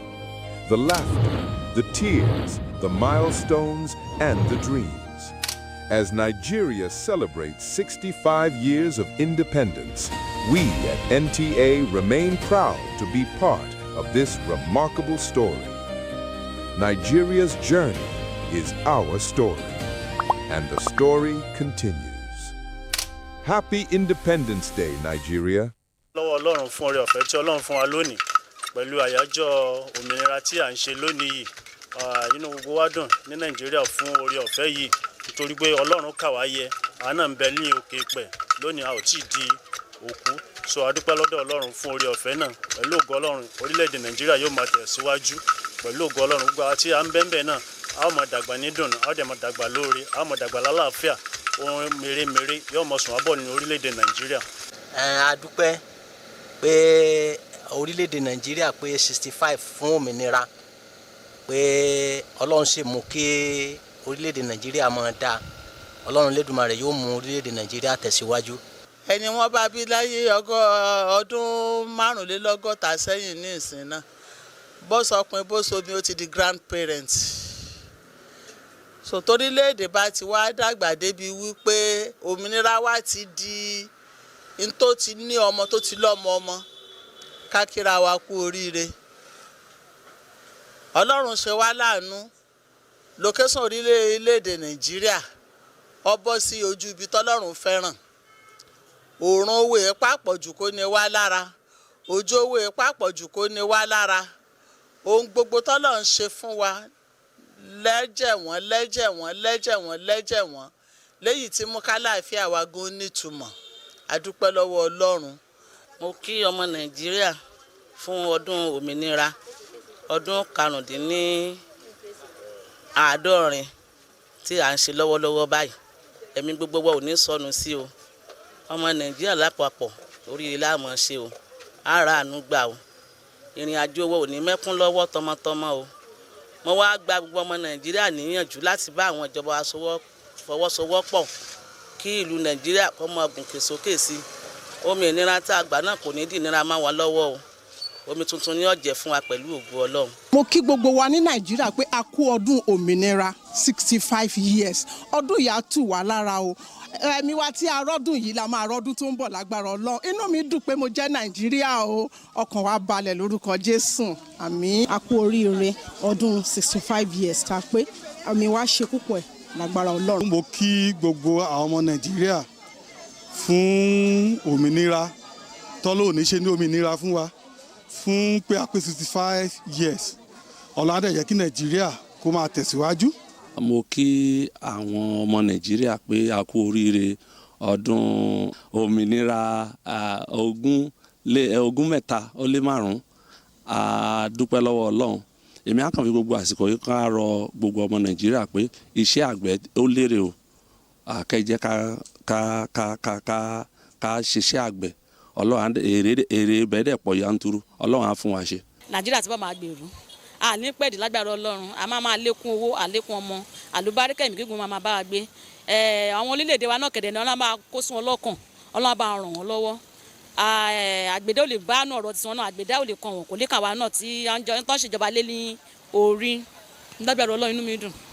Inú wa dùn. Gbogbo àwa pátápátá tá wà lọ́jà inú wa dùn. Kò ń ṣe mí nìkan. Inú gbogbo wa dùn. Àsìkò tí a wà yìí, a ní mọ̀ nínira. Ìtura ọ̀tọ̀ báyìí a máa tu gbogbo wa lára. Ilé iṣẹ́ wa yìí náà a ní rí wàhálà. Torí pé Nàìjíríà ìlú ọlọ́ràá ni, ìlú tó dáa ni, ìlú alálùbáríkà ni. Ọlọ́run wá ṣàánú gbogbo wa pátá tá wà lórílẹ̀‐èdè Nàìjíríà. Nǹkan ò ní ṣe wa, kò ní ṣẹ̀mí wa o. A ní dààmú. Nàìjíríà yóò máa tẹ̀síwájú. Orílẹ̀‐èdè Nàìjíríà kú oríire ayẹyẹ tó bá wà láyé tó bá wà láàyè wa. Kí Nàìjíríà wa kó máa dùn sí ni o.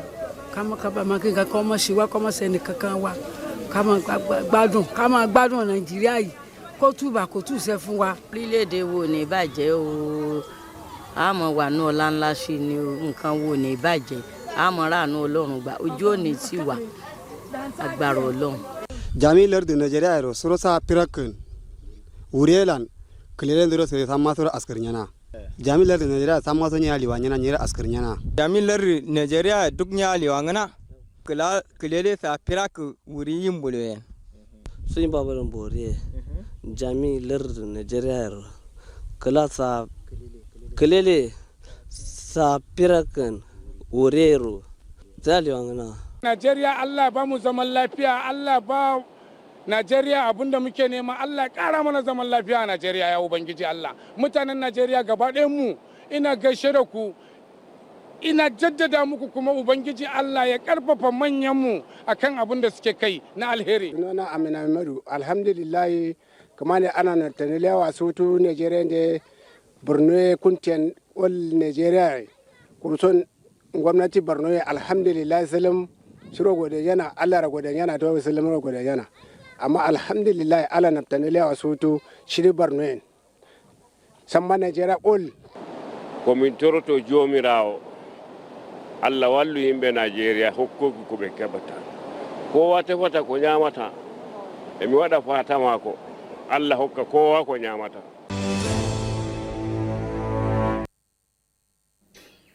Wow, a cross-section of Nigerians there.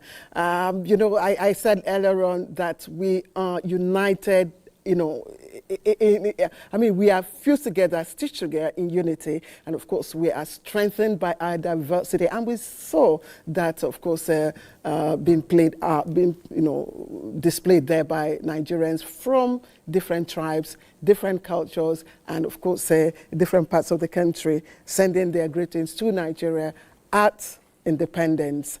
You know, you've watched great leaders, our founding fathers, some of those who carried the weight of our collective dreams, those, of course, who stared the challenges, took decisions, and those, you know, who were there when moments that shaped our history. Those people lived not just only in history, but also the legacy that they left behind. You also watched Nigerian women who, you know, forged ahead despite the challenges, the struggles, and made their mark in Nigerian legislature. Like I said, they did not just live in history, they left legacies. But that legacy started at a point in time, 1914. And that's why I come back again to my panelists. Thank you for holding, yes, for your patience. But let me quickly bring in Dimbo Atia. Dimbo has just joined us. You've just, you know, Professor Ikechukwu has upgraded. Yeah, so he's joined Fisayo over there. Thank you very much for joining us. I hear you're an award winner and a filmmaker. Yes. Thank you. We'll be looking at everything that's connected, that has stitched us together as a person. So let's start with, you know, the coming together of the North and Southern Protectorates. I mean, that was when this whole journey of the Nigerian dream began. And I'm just, you know, again, I want us to look at it from the point of view of connectivity. How did that prepare the grounds for our coming together as a united country? Let me start from you, Major General. Thank you very much. I think the amalgamation of Nigeria, like you likely pointed out, really set the tone for the diversity we're talking about today. Yes, and I would rather look at it, how have we been able to manage that diversity to achieve national development? You see, I personally always see nation building as a deliberate line of activity. Nation building is as important as building infrastructures, because until you are able to harness that unity in diversity, until every segment that makes up the Nigerian project feels that inclusiveness, then that's when you can be able to tap in from the potential from each and every part of the country. And I must say that we have done pretty well in that regard. Also, many people might not see it as such. You know, initially I did talk about Nigeria still remaining a united country, even after the Civil War, is actually a huge success because so many countries don't get to fight a civil war and still retain that national outlook. And to that, I give kudos to our founding fathers who were able to manage those critical challenges. Currently, we still have challenges in several parts of the countries. In the northwest, we have banditry. In the northeast, terrorism. Southeast, we still have IPOB. But I strongly believe that the way our founding fathers managed the Civil War and ensured that we remained one indivisible entity, that Nigeria will still come out stronger to win the current challenges we have and ensure that we remain one united country. Major General Ono Majoro, thank you for your contribution. Cynthia, I mean, today we take pride, in being the giant of Africa, whether you like it or not. Our demography speaks for itself. At the recent UNGA, we saw how Vice President Shettima also, stood tall in his statement on behalf of Nigeria and indeed Africa. But it started with the coming together of these two great protectorates. Yeah. If it weren't that, probably there wouldn't be a giant of Africa. Yes, they said, like was said earlier, any part of the world you go to that you don't find a Nigerian, you should know that there's something wrong. And this is a blessed and beautiful and bold nation. And I say bold because you talked about the numbers. In 1960 alone, we were about 45 million. Today, we're 236 plus approximately million citizens. And it began from 1914. As a lawyer, I'd always say you need to understand a country's history. You need to look at the journey of the Constitution. Excellent.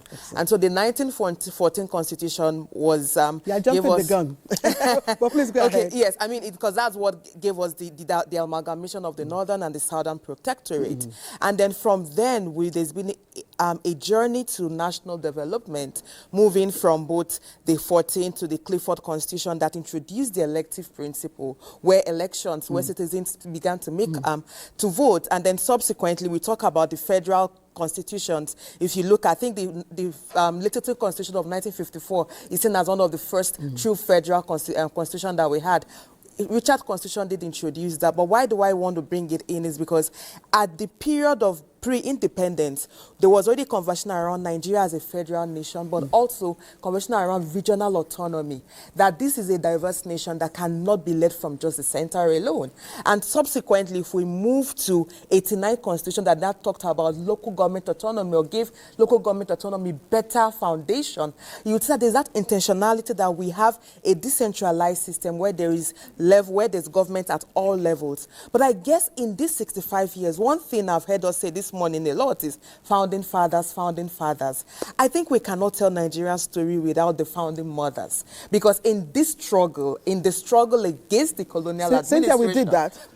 You were the only, in fact, actually, yes, Claire, it was that. only the video than you that actually mentioned it, but a lot of the conversation has focused a lot, and not just, and I think when the president gave his speech, I was glad he mentioned the names. I'm like, okay, this is a shift. We need to make this the norm, because we had the likes of, the Funmilayo, Ransom Kuti, the Margaret Epozi. I mean, Gambo Sawaba was 17 when she was fighting against colonial masters. If I allow you, Cynthia. I would not, but just to make the point here, but okay. I think what is important is we had the founding fathers and mothers, but that our constitutional history from 1914 is the whole idea of building a nation where a united people devise a system of government that works for them and where every voice matters in representation and in how policies are decided and developed. And I think that is the journey of Nigeria, but we need to begin to perfect that at 65. We can no longer make excuses. Yes, I'm actually interrupting you so that we'll have enough time to deepen those, conversation in those areas. That's why I'm just trying to make our conversation on any question quite brief. Comrade. Yeah. No, I'm going to pose my question. Yes, I'm going to pose my question because in the thinking of the British then, it was see everything we are doing for them was from the administrative perspective.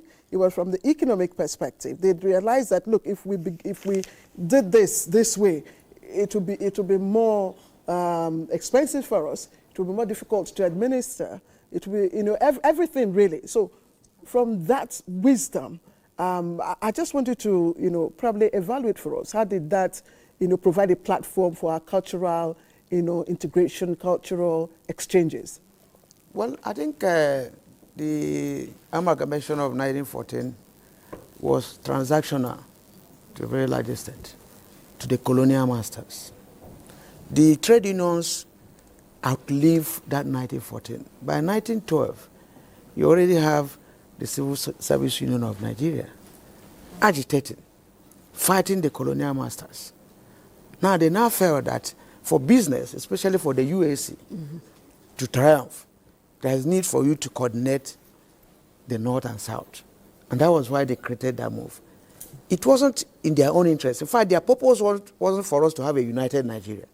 That's why I said for them, it was for economic purposes, it was for administration. Yeah, I'm saying, did it pave the way for us? I'm working towards that. Okay. So that division they created, we have been battling as a nation to close in towards it. And if you watch 1914 to 1960, you discover that there was a lot of fight for us to gain independence. So if their aim was actually to bring us together as a nation, independent Nigeria could have appeared before 1960. So they brought us here for administrative convenience and for transaction of their business. And now our people now gain some consciousness, especially after the Second World War, around 1945.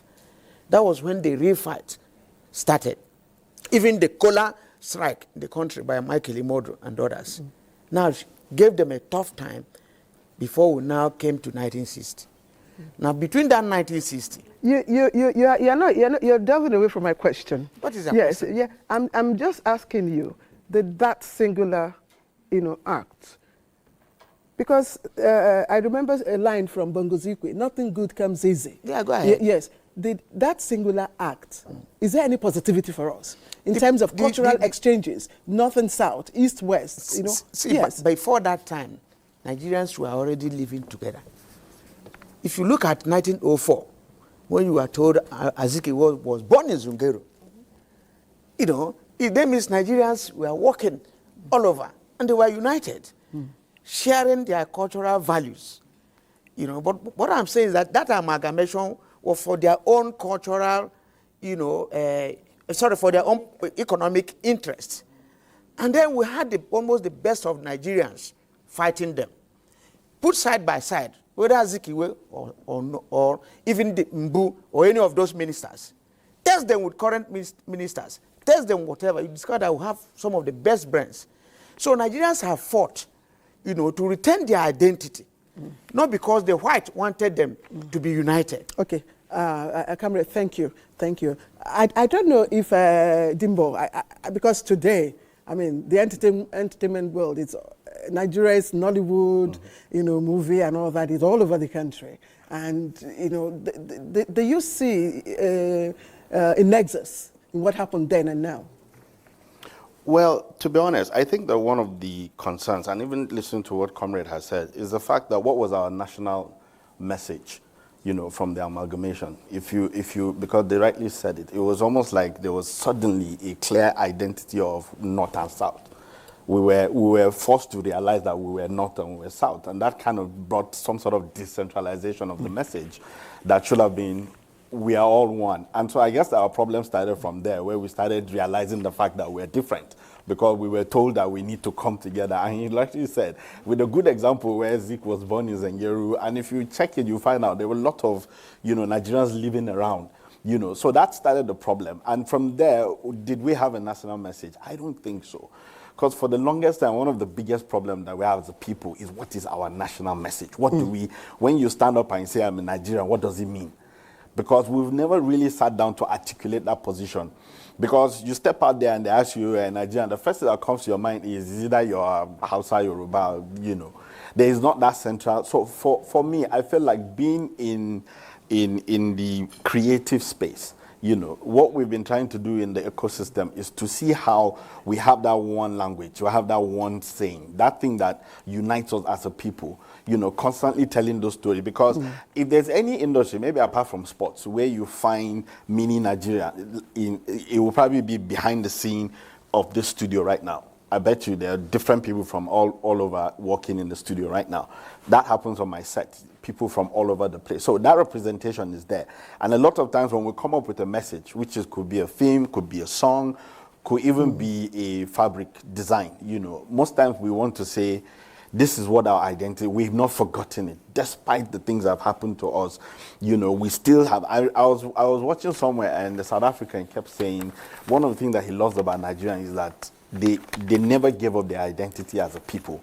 We kept it, whether it's our fabric, whether it's our fashion, whether it's our music, our whatever it is, we've been able to.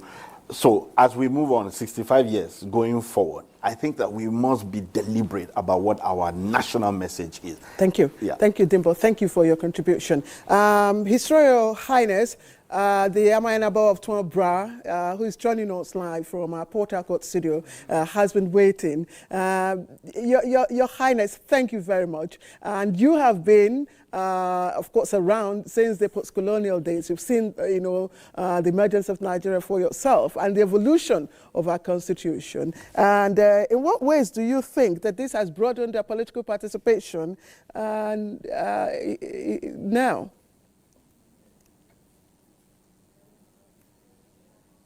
I think the traditional rulers should be brought on board in full. The talk of, just bring them anyhow, let them be advisors. No. They should be given constitutional role. Let's face it, these are people who were the owners of the country before the colonial rule came in. And you can't just brush them aside. And moreover, they are the grassroots. They're right there in their at the ground root level. So if they are given some form of executive powers, I think that will go a long way to solve quite a few of the problems. Security-wise, for instance, the traditional rulers, they don't have, before now, they had the security apparel to carry out security in their domains. Now they don't have any. So we really should give them something positive which they can now use to contain kingdom by kingdom, and that will become an overall security for the country. Also, we should also use other areas to advantage. The African in the diaspora, that is another engine room which is ready to come and contribute towards the growth of African countries, particularly Nigeria, and we should encourage them to be given citizenship. I think there is a law going on about to be passed to include them. This will also bring in fresh investments from all over the world. And then thirdly, the youths. We now have the NYSC. Those who have had the privilege of going to university now are given 1 year national service.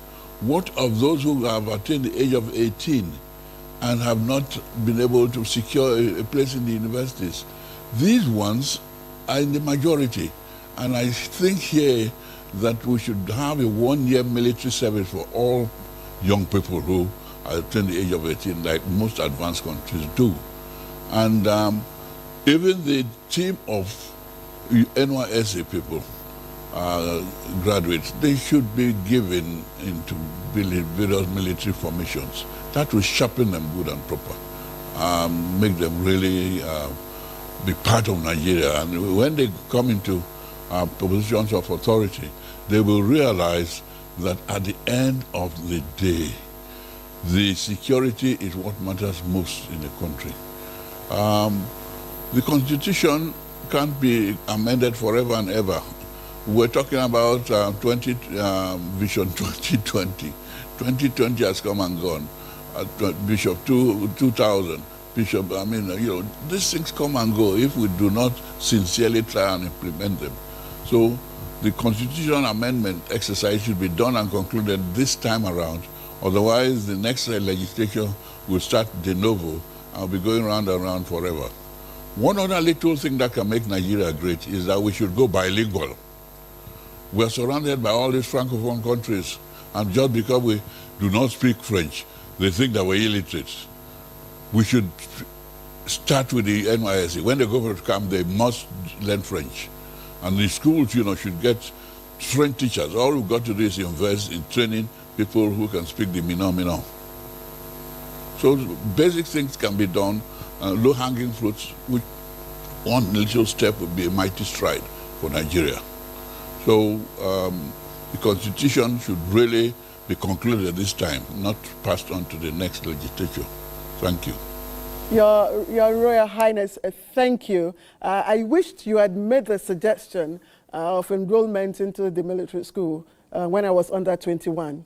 It would have resonated with me, but now it's rather too late for people like us. Anyway, talking about the Constitution, just before I come back to the panelists, would you rather advocate a total reimagining or the piecemeal, amendments that we currently have?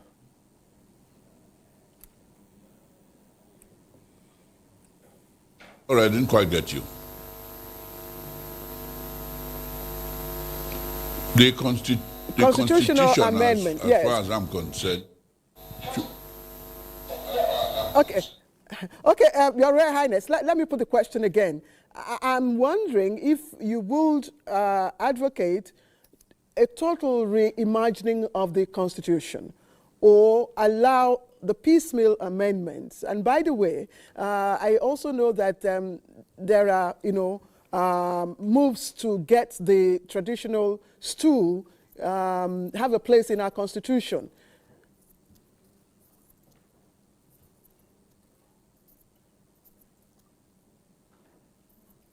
Yes, the stools should be recognized, but to start with, a traditional rulers should be defined in the Constitution to start with.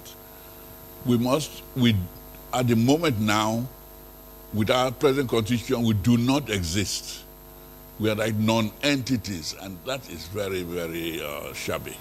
We must be defined as persons who are the traditional rulers and keeper of the conscience of the nation. These are basic things. You see, Nigeria half the time we do things half and half. We have a road safety corps, very nice. What of the waterway safety corps? Don't we have a lot of waterways? And like I said earlier, you have 8 local governments in Bayelsa. How can you have only 8 local governments? Is that the average? Some of these things should be addressed and corrected. Otherwise, it is lopsided. We hear you, Your Royal Highness. Thank you. I also know that Abdullahi, we'll come back to you, Your Royal Highness, please. Governor Abdullahi Sule, just before he left, did talk about capacity, and not numbers. You can have 8, you can have 13, but it's your capacity to actually develop and grow that matters. But let's talk about the Constitution. And let's begin with the 1962 Clifford Constitution. How did that pave way for early political consciousness? Again, Cynthia, you are the lawyer and the youth activist amongst us. Okay, I'm above the youth age, so I don't call myself a youth anymore. Well, you look youthful. Yes, thanks, because our national youth policy defines youth as 29 and below. Yeah. But if you talk about the Constitution, I talk about the 1922 Clifford Constitution, I guess one of the selling points of that Constitution was introducing the elective principle and the legislative councils. And the idea was to have representation of the people. And because there was a lot of agitation at the time for self-governance and representation in decisions making. Unfortunately, in that period, there was a bigger conversation around speaking as a people. And I'm glad when when Comrade mentioned the fact that before the amalgamation, we were already interacting and living across different parts. We were mobile people moving across businesses where we had businesses across different parts of the country. However, I mean, I think these are the disadvantages of the colonial rule. But with the 22 Constitution and then move forward to the 1946 Constitution, one of the things that was a bigger conversation in that Constitution was around regional autonomy. And if we bring that to where we are currently in Nigeria, there are bigger conversations around devolution of power, strengthening the state as a tier of government, strengthening the local government as a tier of government, and then there are demands for creation of new states. I guess the demand dates back to even that. The whole idea of, yes, it's a nation, but because of the diversity and peculiarity of this nation, we need to have autonomy at different levels of government so that you don't have a unitary system. And so that was what the 46th Constitution did. And by 51, there was a conversation around the federal system. So by 1951, and then moving to the 1954 Constitution, that's the little Constitution, which is normally called the first federal Constitution. Yeah, really federal. I mean, the 51 introduced the federal system. And if you think about that, post-1954 till date, we're still struggling with defining our federal system. So it's almost like we're operating in a federal system, but with a unitary mindset. And I guess these are the kinds of work we need to start when it comes to our amendment to the Constitution that is ongoing. How do we devolve powers? How do we ensure that there is better autonomy? And then, of course, the Independence Constitution. About 1963 was the Republican Constitution. That was when, I mean, we were a parliamentary system. And then by the time we got to 79, we moved to the presidential system of government. And the whole idea was also, I think at that point, it was almost like a revolution. We want something that works and tailoring after the American system. But if we look at our constitutional history and development, in between all of these, there were several historic things that happened. One was at the beginning, when it talk about our independence journey, the founding fathers or mothers, like we would like to talk about, almost also approach the system with a more regional, from a more regional mindset. And so this division and diversity conversations we're having today is not new. It dates back to our history and the journey. But there's nothing really wrong with that, because at the end, we all have our unique identities. I guess the bigger question is, how do we build a national identity that recognizes our unique peculiarities, but preaches the message of one, of a nation? And that is where the problem is. When we begin to divest these ethnic and religious sentiments and focus on building a nation together. So what we've had is, each time we have conversation about Nigeria, the question is, oh, what is in it for my people? You're having conversation around what is in it for this ethnic group or for this state. We're not talking about how do we work together to ensure that each region, each state is developing in a way that we're celebrating a Nigeria that works. That's one. The second is, with the ongoing constitutional amendments, we should be discussing things about the Nigerian identity beyond indigenship.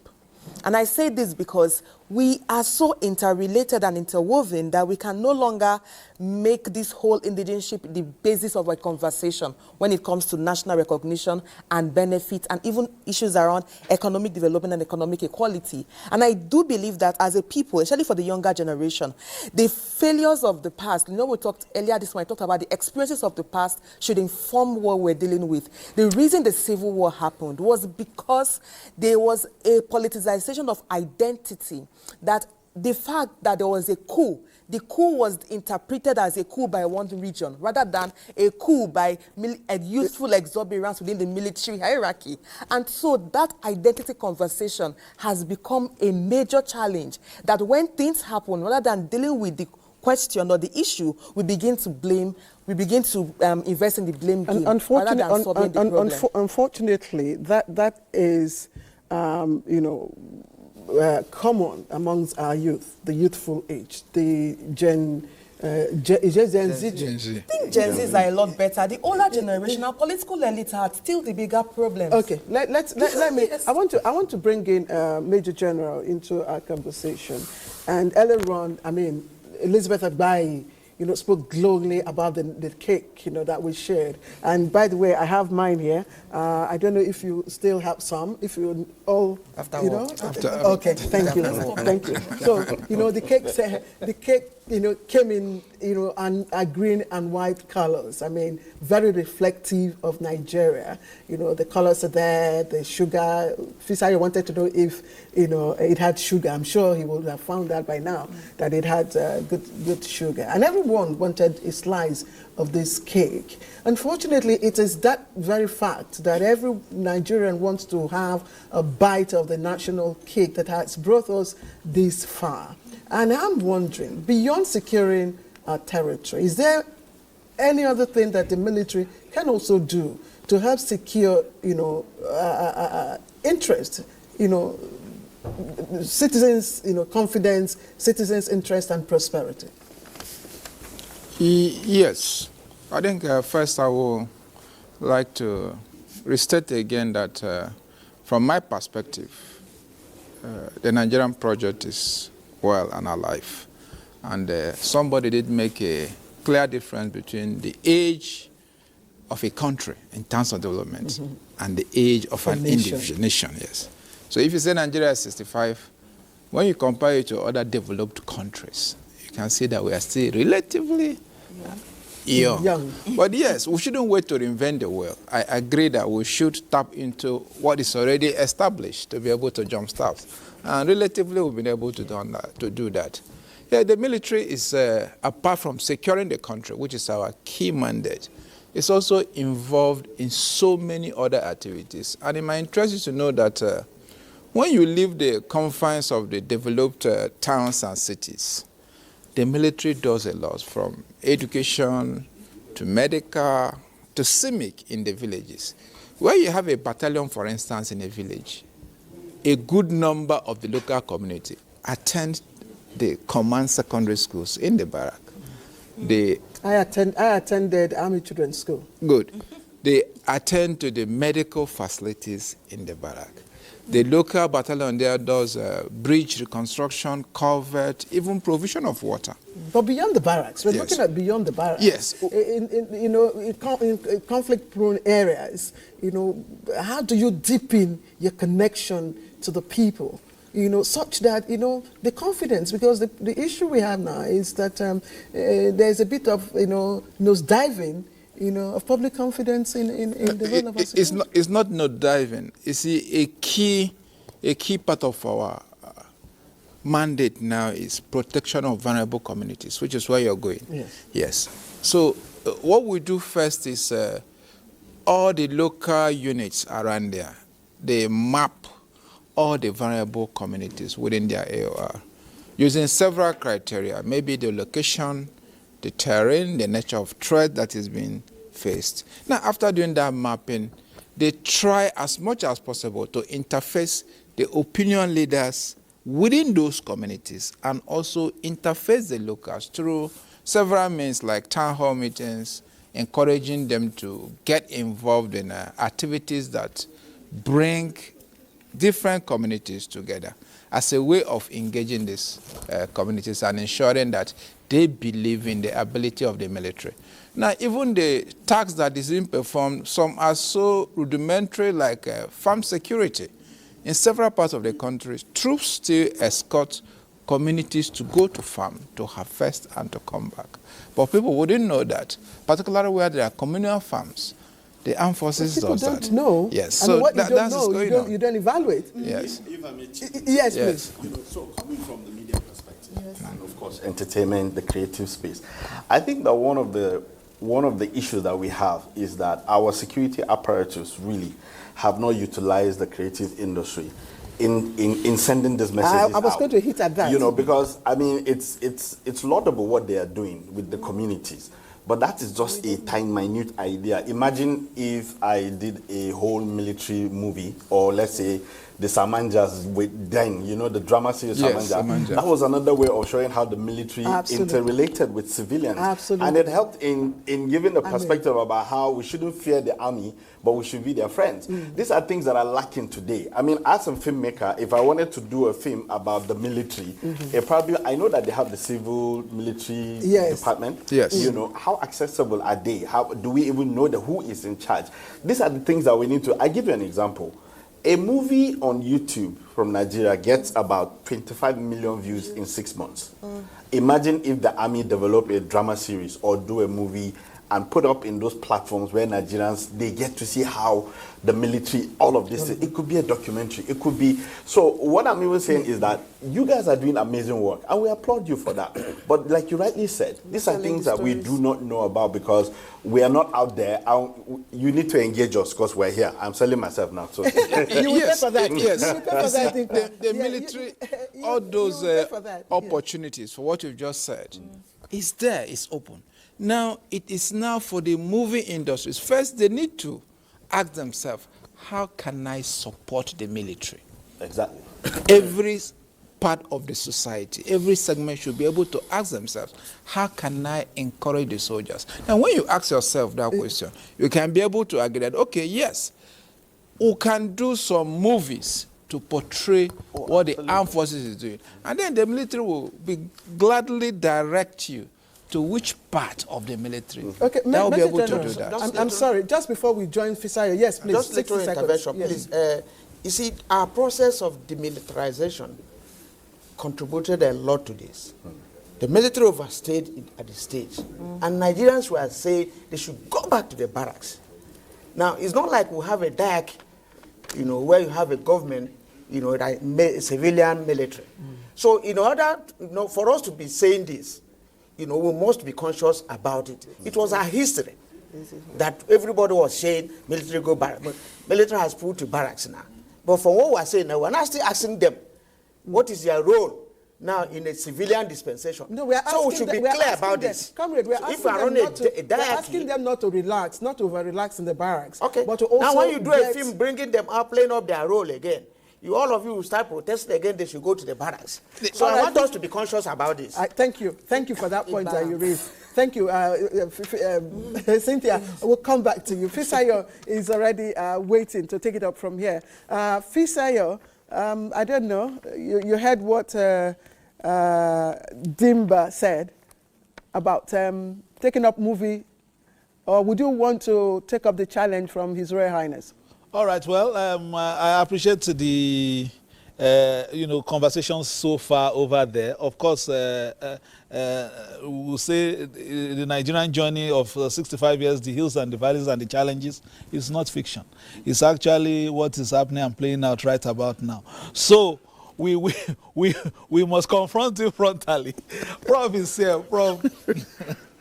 Prof, let's, you have heard what robust conversation, even from Port Harcourt, it has been an issue of what can we do better?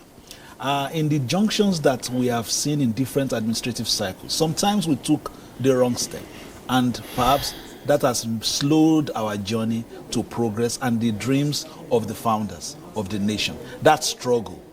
Now, you've heard from people perhaps who lived at the time, and some of us who, read those things play out, from the pages of history books. But today, there is an opportunity for those who are here. How do we begin to retrace our steps in terms of some of the missteps we have taken, so that the disillusionment that seemed to have echoed a little bit from Cynthia's submission in terms of nationhood, perhaps for the younger generation as well, who feel a bit, there is a disconnect between them and, the system in general. How do we begin to get their buy-in in the Nigerian project? Well, first, if we are speaking of retracing our steps, we must find out which steps are wrong so that we don't retrace the good ones as well. I'll come to Cynthia's point, but I'd like to begin, from the tail of the conversation from Claire's team. And by making a few, if you like, declarative statements, they can be contested later. Statement number one It is not the job of the military to maintain civilian community life. The army is trained to apply maximum force at any point in time is called to act, because his business is to take away and take out the highest level of aggression against the integrity and sovereignty of the state. That's why you find that you do not see large prisons the size of NTA military establishments have a guard room. If you misbehave, somebody deals with you. The army in full professional engagement does not shoot to injure you. It has no space to carry dead bodies. It's to take you out. Now, if there's confusion, there's insecurity, and the army intervenes, after that, the army and similar military services get out of the place. It's the business of the civilian leadership to maintain, a life and community life.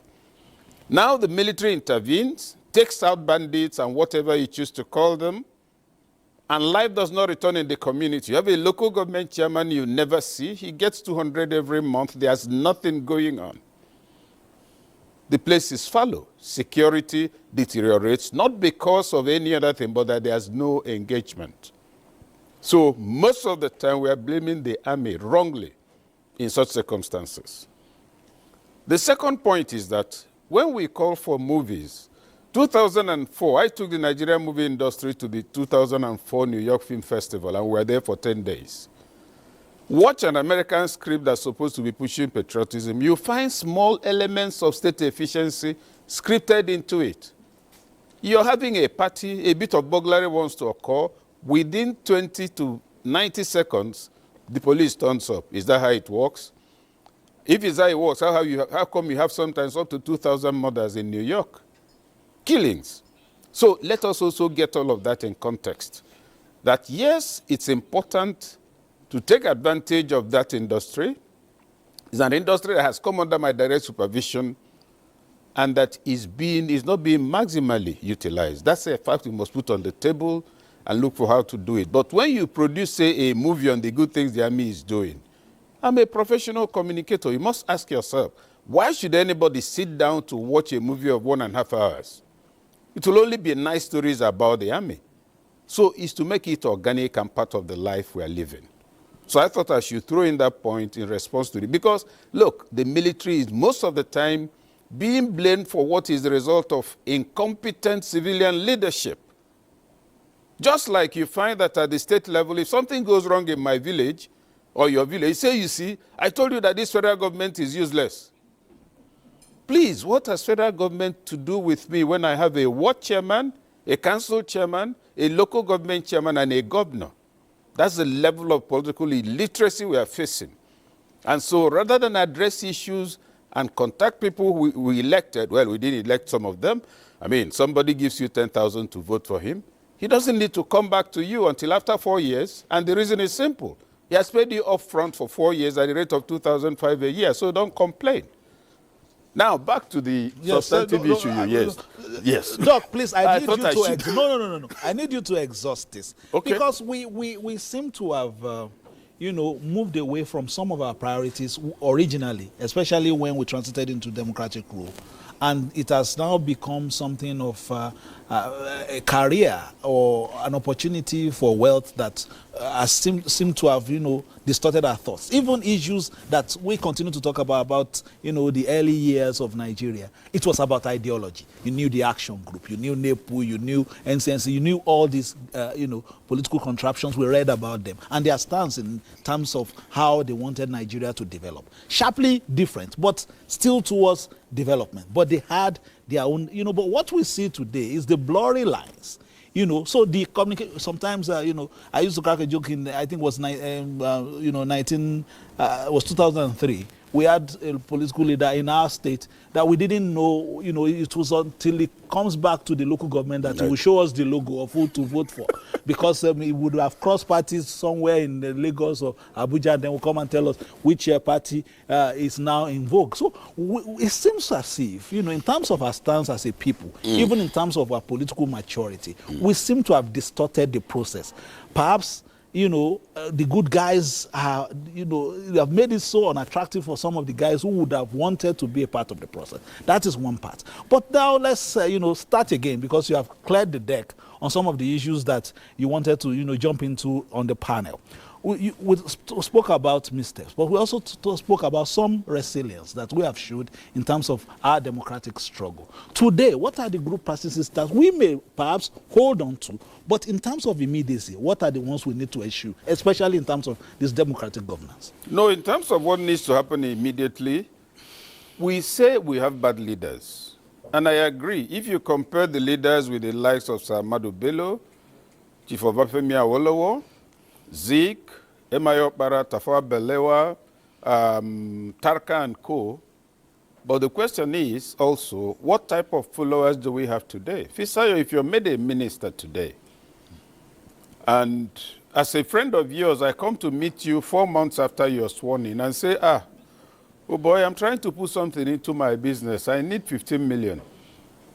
If you give me the 15 million, I'll thank you and go. I won't ask you where you got it from. If I come and you don't give it to me, I'll go and tell our mutual friends that Fisayo is useless.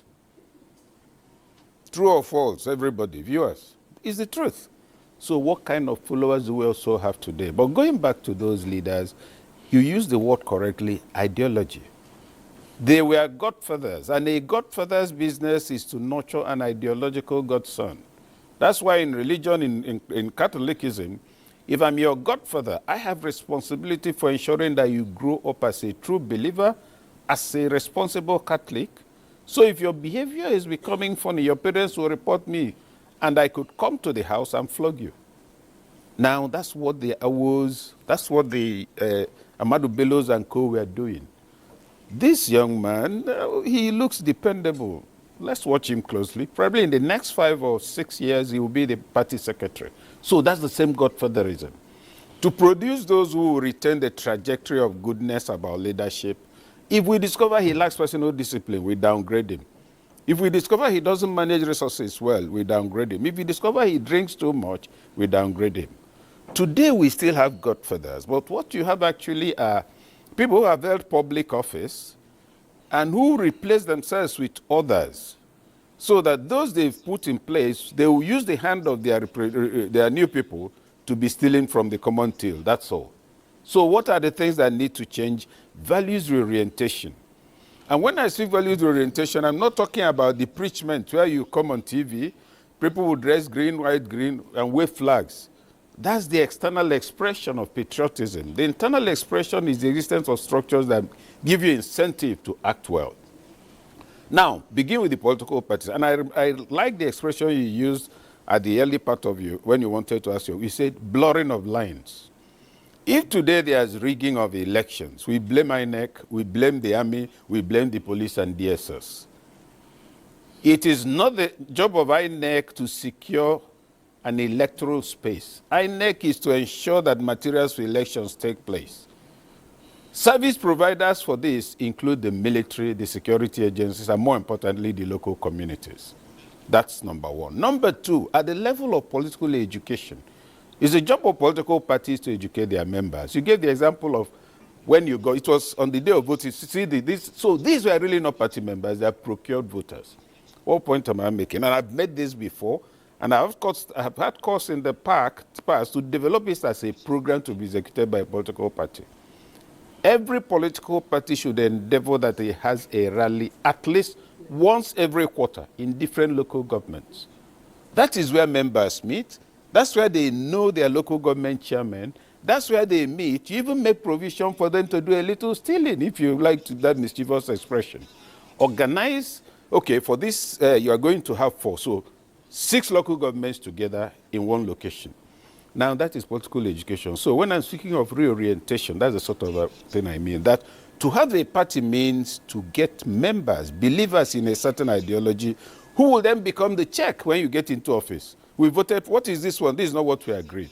Now, that's not happening. So whereas we can blame those in power, we can blame Tinubu, we can blame any governor, anybody we like, the foundational material for creating social stability, political literacy, and leadership efficiency will keep going under. The final note on that is that we are talking about fighting corruption. There's nothing wrong with it. We are talking about good leadership. That's very good. But the point is, we forget that the most central element to public administration and leadership is service delivery. Service delivery. Here is a cup. It carries NTA logo. It's a tea cup. I've made a wonderful cup for you, and I say, oh, if he wants to drink tea, this is the best cup in this world. I didn't provide any tea. So we are celebrating infrastructure rather than service delivery. And when I speak of infrastructure, most of the time is actually funding. Oh, do you know that my state governor spent so and so amount on this and that? I'm not asking you how much he spent. What's the impact on lives? So you see that the whole mental network has to be completely reconfigured for leadership. So the challenges are diverse at the immediate level, and I'm trying to take as many issues as quickly as possible. Somebody mentioned Nigeria Youth Council. Yes. When people who are between 35 and 45, some of them 50, are the leaders of youth, then they must be descended from Methuselah. When we speak of youth, and the youths, those who are making the most noise about it, do not make a distinction between ideological age and biological age. I may be 25, but more of a rogue than those who are holding Nigeria down. That distinction is important. I may be 70, yet I'm mentally young enough to be up to speed on everything going on now, and that's in the interest of this generation. That's also not happening. So I also believe at the level of young people, there has to be some degree of self-education and wider enlightenment, particularly among those who say they're activists and who are relatively younger biologically. To know that it is not correct to say that it's their turn. It is correct to say that it is their turn, the turn of those among them who are competent to lead, who understand 21st century standards of leadership and who are committed to driving it. That way they will begin even among themselves to do some winnowing. Those are the issues on the table. And finally, to cap up this question, before another I think you're ready to ask, the question of amalgamation 2014, 1914 and the rest of it. Amalgamation was the uniting of the administrative structures of the British. Before then, Nigerians were interacting with clear understanding among themselves along economic and cultural lines. The only time a conflict arose, one of the few times conflict arose between quote-unquote North and South, if you remember, the Shagamu Kola North was bought from the Southwest, but when some people indicated interest in also owning trees instead of just buying it, there was trouble. Now, what am I leading up to? They created Nigeria, but not Nigerians. The process of uniting the two was to create Nigerians. Everybody was doing well until you say, okay, all of you are together. Now, by saying you're together, you're also going to need new administrative structures. Now, who will occupy the administrative structures? Led to me wanting it to be either me or my brother and you wanting the same. What we've been doing since that amalgamation is to manage and get to the point where there will be unity of purpose, of focus, and a sense of oneness that transcends the ethnic issues. So those are some of the issues to put on a table on a day like this, so that we don't do one of two things. Either going away very excited, oh, Nigeria is, we're 25, we're doing very well, we have a large population. A large population does not translate into anything positive if most of them are hungry or sick. It could even become an albatross. It could become a complete liability. But the other point to make is that even if for now it's a liability, so bloody what? Face your liabilities. The problems are not coming from the moon. The bad leaders you're having, are you not clapping for them? Are they not getting chieftaincy titles? Are they not taking front row in the churches? How many of you in the church are protesting? How many in the community are saying, oh, we know this man is not good, he doesn't deserve the title. So let us not outsource a problem that's the crisis of collective consciousness that has withdrawn. But the other solid point to make and insist upon is that also leadership is critical. Leadership signaling. When you don't reward the right people as a leader, even those who are not ready to be of good behavior will become afraid of misbehaving. Prof, you have completely stack the deck with so many things. There's the concept, there's your analysis of the actualities, and a little bit of fantasy as well, because we always hope for the best in the country like this, because the realities on ground may look a little bit, difficult, but the mountain is not too high for us to climb, as we saw in Victor Aguzu's report earlier. Now, before we go to what will happen next, young Nigerians have put together a skit to see whether they actually understand the concept of Nigeria. We'll take that, and then, of course, Ruth will come up with one or two things, and, of course, the panel is still waiting for more interaction.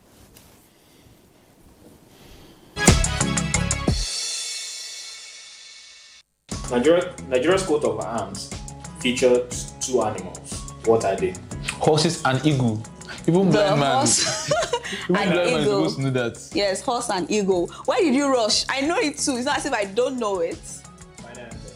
Yes, final answer.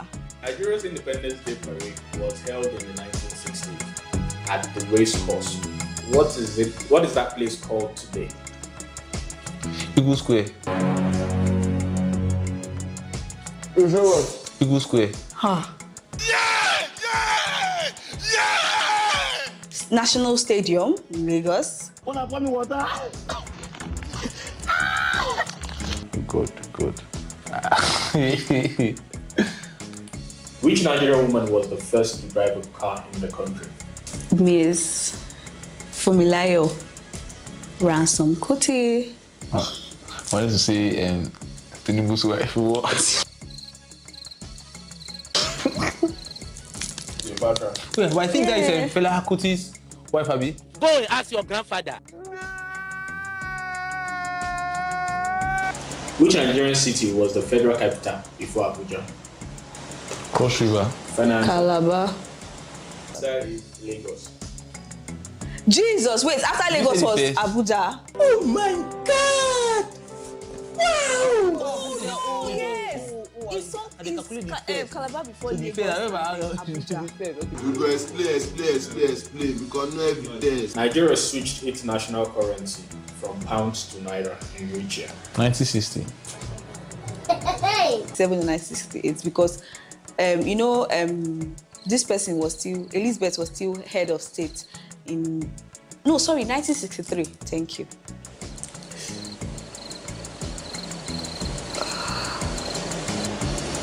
Nigeria's second national anthem was adopted in what year? 1973. That's after Nigeria we hailed thee. Then we had the rise of compatriots. Nigeria's gonna obey. We go explain because no evidence. 1978. 1978.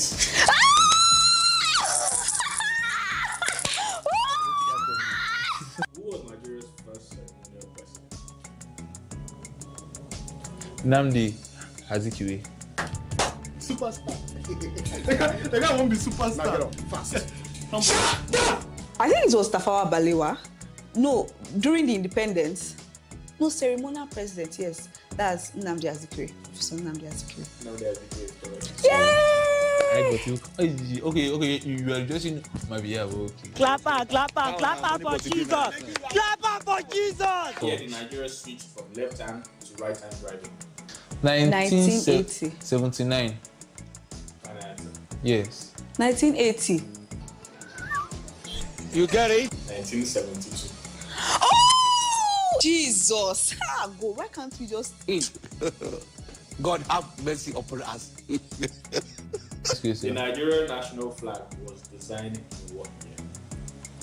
1959 by Tayo Akikumi. 1958. I'll go with 1958. The answer is 1959.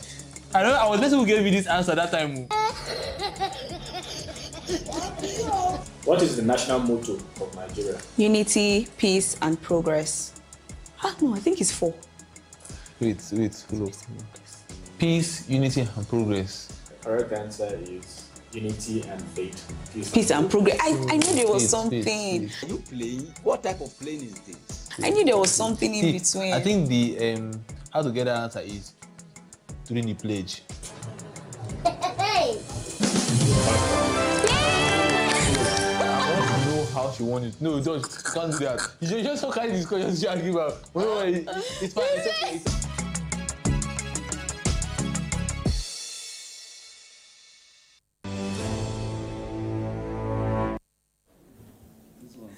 Okay, so the Gen Zs in the town hall session are also having a good laugh. But, you know, it just goes to show, Tochi, the essence and importance of history. Yes. And it's good that it's back into the curriculum. Yes, very important. I was just throwing a question to the COPA, to the Youth Corps members here. When was National Youth Service Corps, you know, established? And they quickly just gave me the answer. And you're sure you didn't check your phones?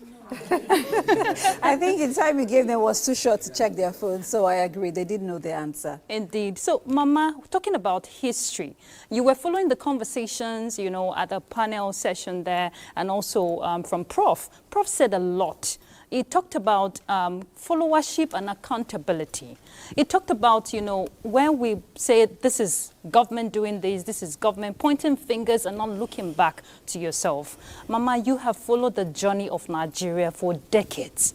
For you, as a representing even the women folk, what would you say? Yes, and even the men, yeah, but let Mama speak on behalf of the women now. You know, followership, accountability. How can we, because, you know, they say women are also home builders, and we're also contributors to nation building. How can women play their role effectively if we're talking nation building?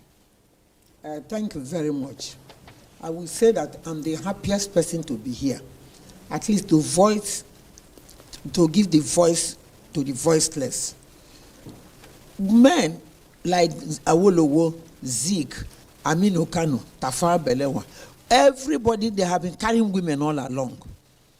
Women played a very important role in 1923 when they were struggling for this independence, struggling for this one.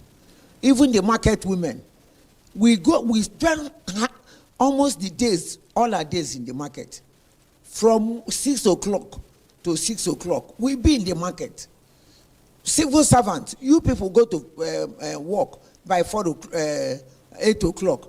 Before you carry one file up and down, before 4 o'clock, you don't close, you come back to disturb me. Now, we spend all our days in the market.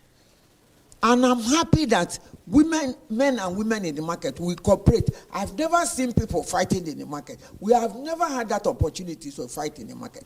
It is because of my relationship in the market. I know how to eat, me and Cook and Taushi and the rest of them, you know. My people say, I come from the riverine area. They say if you swim and you continue, if you don't know how to swim, you continue to swim, you'll be drowned. You better come back and look at the way you have passed before.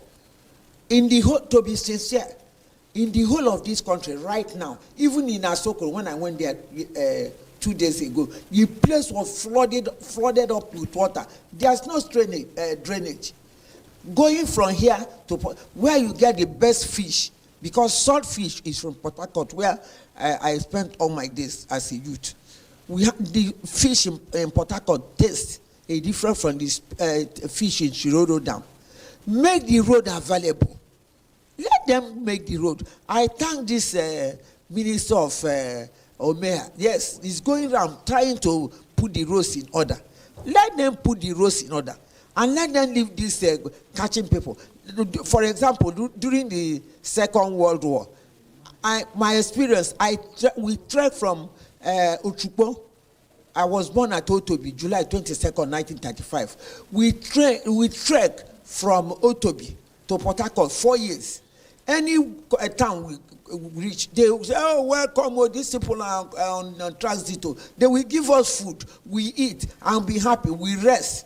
But now you cannot do that. Make mistake and go to market, you'll be eaten as a fish or a chicken. And moreover, market people should be, when you are struggling for independence, you use them like Margaret Ebo. You are showing them, I saw them here. They fought for this independence. But now, not even 1 woman, 4 women in the Senate, and women are sitting down. Cooperate with yourself, agree with yourself, and move the way forward. How can you have only 4 women in the Senate? And you want me to close my mouth? Now, I'm happy that we are in the market. We have not had the opportunity to quarrel. Just make things easy for us. When I came to this town, we were going to this Mongonu in Boronu to buy fish. You dare not near the road now. When I went to Mongonu, I was even planning to build a guest house there so that or where people can. When I went with Magaji, Mama Chinibu, when we are trying to mobilize all the women in Nigeria, because myself and Haji Magaji, may her soul rest in peace, we went to all the states in Nigeria mobilizing people. When we got there, people were sleeping in their car, big lorries. They were sleeping in the car, in their big lorry. And they bathing. How can you think that somebody who sleep in the car, in the big lorry for 3 days, will be able to drive on the road and will not get accident? Make things easy for us. I didn't say you should. If you give us money, you thank God for Fidelity Bank. They have been able to give market women loan, and they pay back. Give them small loan, make road available for them. They can go and buy things and come back. Okay, Mama, thank you so much.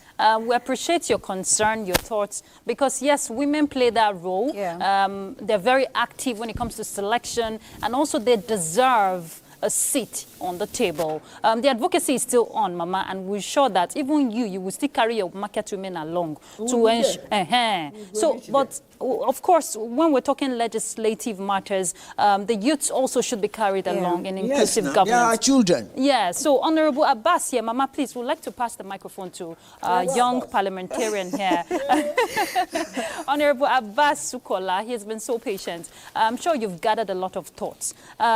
It's good that we have the youth wing for the parliamentarians, where legislative matters, could be, propelled.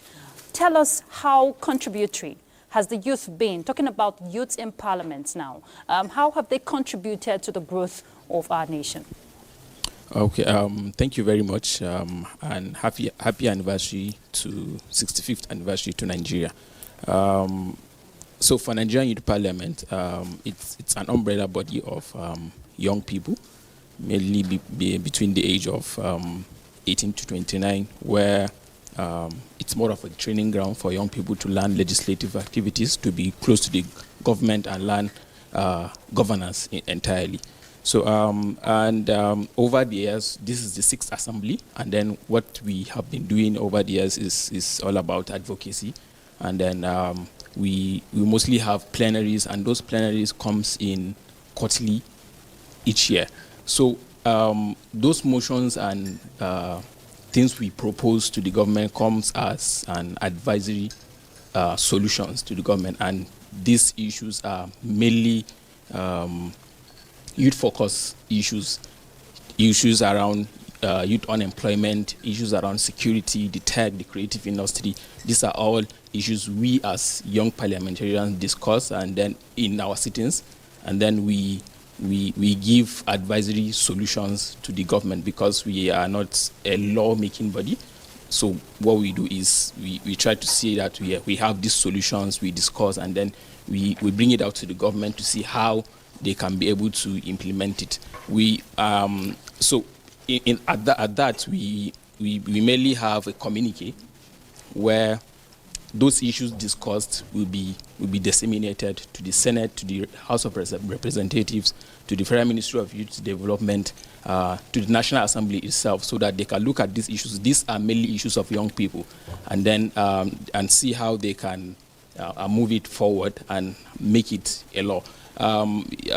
Just to cite an example, the Not Too Young to Wrong bill, the Nigerian Youth Parliament were at the forefront of that advocacy before it became a law, and you can see that young people have gotten seats, and they are representing the nation in different assemblies, both the state and the National Assembly. So yeah, basically these are some of the things we've been doing, and we hope we'll also be able to do more of it at the coming sessions. Thank you. Abbas, thank you. And I'm sure you're also carrying young ladies along. I don't need you to respond to that because it starts from the young parliament, where you carry the young women along so that not we can just have the men, and everyone is contributing their own quota. But you would have the opportunity to respond to that later. But if you could just pass the microphone to the core member at the Nana, back. please, can you help us just do that? How are you doing? So you were, yeah, of course, you guys were very quick to answer the question of when NYSC was established, but of course you know that it was established to foster unity. But I want to ask, in your experience, to share with me, do you think the aim of the NYSC is still achieving its purpose at this moment? Yes, ma'am. Good morning, Nigerians. Happy Independence. And actually, being a COP member in Nigeria right now, the skills I've achieved right from the camp, doing the Said lectures, there is a lot of handwork they teach us about, which is I go for the men's salon, and I'm very perfect for that.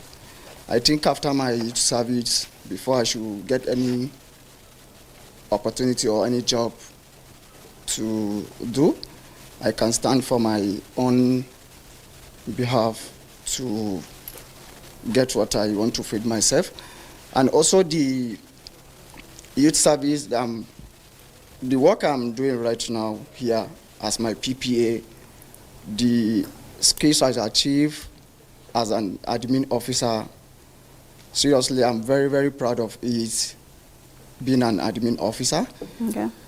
Even after my youth service, even though without getting job here, I think I will participate in any organization to share my skills of what Nigerian youth service have given to me. Is a blessing and is a glory to me, being a COP member in Nigeria. And the only things I would like to say over, if we look about before, COP member have gone alone, like they are passed through alone when making the payment of the allowance, which is not, how will I even put it? But at least now we appreciate the But you Mr. are happy President. with your experience. Yes. Yes, ma'am. So we get your excitement. You're happy with the experience. Yes, that's ma'am, I'm fine. happy with the experience. Okay, please actually. pass the mic to her. Let her also share her thoughts. We'll do that quickly because we're rounding up pretty soon. Good morning, Nigerian, and happy independence to us. The NYC training, the side training class, has been able to empower many youths now. Because in side training, we had a lot of skills like fashion designing, bead making, solar installations, and many more. According to me, the NYSC side training has been able to help not only in that skills aspect, but it has been able to help in also some major courses like human resource management, project management, and so on, in which I took on the aspect of the human resource management. The NYC, the governments are really trying because it has actually helped core members in ways that we are given employment, because it has reduced unemployment these days. So I actually want to thank the government, and I hope this will continue. Thank you very much. Okay, go ahead. Please share quickly. Share your opinion. You're a student, so please tell us. Good morning, Nigeria, and happy independence to us all. Can you take the mic closer to you? All right, ma. As a student of Nigeria, I would say, before this, Independence Act of 1960, many Nigerians don't have access to education. Just few Nigerians have access to education. But now, we have thousands of schools, primary, secondary, and university. That is, these current government or these our independence grant us the access to education, and we even have free educations at primary and secondary level. Okay. So I think Nigeria's government have been trying and is supporting students and encouraging our potentials, which I think with good opportunities or plenty more opportunities for Nigerian students, we were able to attain the greater height that we are looking for in Nigeria. We're able to progress in Nigeria. Okay, I want to quickly speak to Comrade, Chioma. She's the FCT chairman for Spinal Cord Injury Association of Nigeria, which is also part of the disabilities community. So earlier when Chris was talking, he spoke about a few things that your community needs that are being provided, even though more needs to be done. So what I want you to speak to me about is how much of this is getting down to the grassroots level? Because if just some sects are benefiting and the others aren't, they wouldn't know what is being done for them, and their testimonies will not be the same with yours. Yeah. So I want to know how much is being done for the... No, with all that is being done, how much of it is getting down to the grassroots level? To a very large extent, I wouldn't say it's so much. Just like what my brother earlier said, it is an evolving thing, and gradually it's been transcended to the grassroots. But due to the inconsistency, it's making it difficult for the grassroots area, because there's more concentration on the center. Like, let me take for instance, like the FCT, there's more concentration on the urban areas than the rural areas, like places like Kalmajiji. But to an extent, most organizations try to reach those areas, maybe on the area of the medical health sectors. Maybe they try to make sure that there are people going to schools, and gradually through the media too, which is not so much, but it's also getting to the grassroots. So I wouldn't say there's so much, probably like maybe these assistive devices, provision for that. It's little or nothing, but just to be on the safe side, I would just say little gets to the grassroots, but more concentration is on the center or the urban areas. Okay, Chioma, I know that there's the Senior Special Assistant to the President on Special Needs and Equal Opportunities, and there's also the Commission for Persons with Disability. I want to believe you're pushing your advocacy and working in synergy with the association and the Office of the SSA. Just a yes? Give a nod? Yes, yes, okay, yes. Fantastic. Yes. So let's give Mrs. Blessing Carey, yes. Mrs. Carey, you've been so patient. That's how market women are patient. Eh? You could stay from morning till, if market no day, you go stay like that. Still stay. Till 6 o'clock. Till 6 o'clock. So we appreciate your patience. But representing women who are entrepreneurs, you know, women who are mothers, women who, Mama has spoken on behalf of the women, but want to hear your own voice. It's a town hall session, and everybody's voice must be amplified. Yeah. Good morning, Nigeria. Happy independence. We thank God to be here today. And I want to go back for our English. Let my people hear what we're saying for here. Tomatoes and measure for Gary. We thank God for our mama. In the market, like what our mama say, I'm from Delta State, but I eat me and kuka and the tuwo. And if I bring starch and banga soup, the North people will join me to eat. And I thank God we are corporate. We love ourselves. It's only two things that we want to beg government to do for us: to make a road for us, to be clear for us, to travel, to bring all those things that we are selling. And again, to bring, as our mama normally say that the price of something is coming down. Let them still put it down to make us to be happy. Thank you. Okay, Mrs. Carey, Mrs. Carey, you too as a market woman, make una know they part the price. Mona they pity us when they come market. Market women, oh yeah. Oh yeah. Market men, one Nigeria. God bless Nigeria. And copper, we. Wow. We. Wow. All right. So we want to thank Mrs. Carey. That's the much we can take from Thank you. The message, market women, oh yeah, we don't hear. All right, Tochi, you know, it's been, you know, an incisive conversation here. Yes, it has. But one thing I'd like to stress, what the president said, now speaking, he said he salutes your endurance, your understanding, and your support. And of course, as the panel, the town hall guests have said their minds, we're ensuring that, you know, nationhood will continue to thrive, especially when we put all hands on deck for a greater Nigeria. Let's take a break. We'll be back.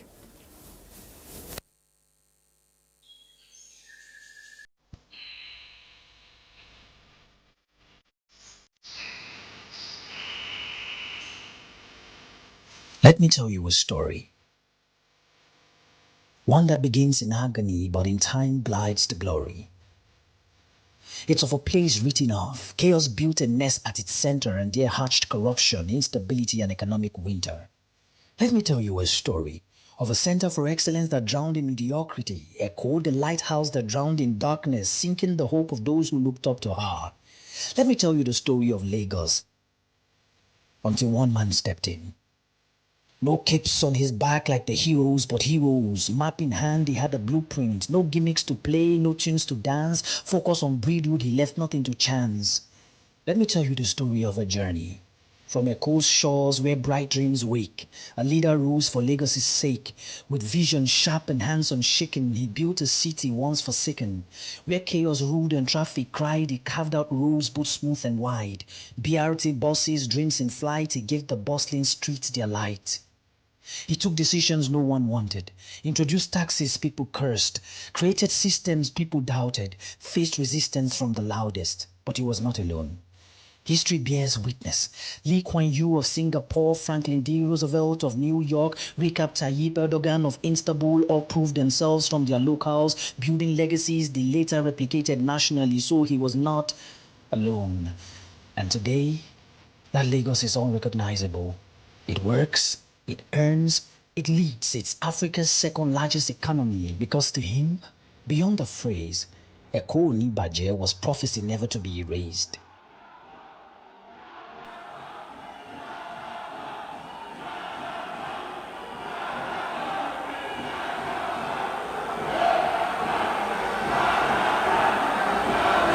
Now Nigeria calls his name, and to the helm he rose again. A nation's burden deep and vast. He faced it firm, he faced it fast. From Lagos days to Abuja's hill, he bears the torch with iron will. He's chosen the hard work over pretense, reality over rhetorics. Let me break it down. Subsidy gone. Fuel subsidy is longer drain. He cut the ties despite the pain. 4.39 trillion saved in one bold year to channel growth and make paths clear. Exchange rates unified. The naira floated, markets freed. A bitter dose, but what we need. Inflation spiked, but time should tell. For bitter roots to bloom and swell. He wooed the world with steady pace, secured 30 billion in foreign embrace. Investors stirred, foundations laid in pots and steel and gas relayed. Wasteful comfort bemoaned, student loan, check. Ask our Nel Fund babies, they know. Every state now with a bigger check. Tax reforms that bears the burden of the poor, finally a society for all. 774 local governments free at last, a deviation from the shackles of the past. From rails to roads, the plans are clear, 1,000 projects drawing near. Lagos Kano rail to cross the land and coastal highways for the north and south to bridge the gap. And now with tech reforms and startups grown, a younger Nigeria claims its own. The poorest hands is sought to lift with 75 billion naira in MSME gift, palliative care and wage review. The foundation is shifting, our hope renewed. New commissions are rising, east, north, south. Finally, our voices are heard even in silent whispers. But the critics are loud again. They say it's too harsh, too slow, too uncertain. It's the same script with Lagos, the pounding and bad-mouthing, the criticism and loathing. But what we feel today is not failure. It's the friction of transformation. We are not collapsing, we are constructing. Dust will rise and the sun will burn, but we hold our ground, for our foundation we reborn. We will not curse the fire and lose our gold, for at the center our leader we behold. They say tomorrow is uncertain and cannot be told. Nah, we are sure of this tomorrow because he did it before.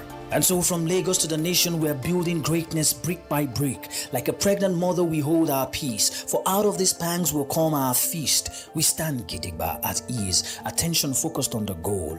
We know renewed hope is here, because we the follow who know road.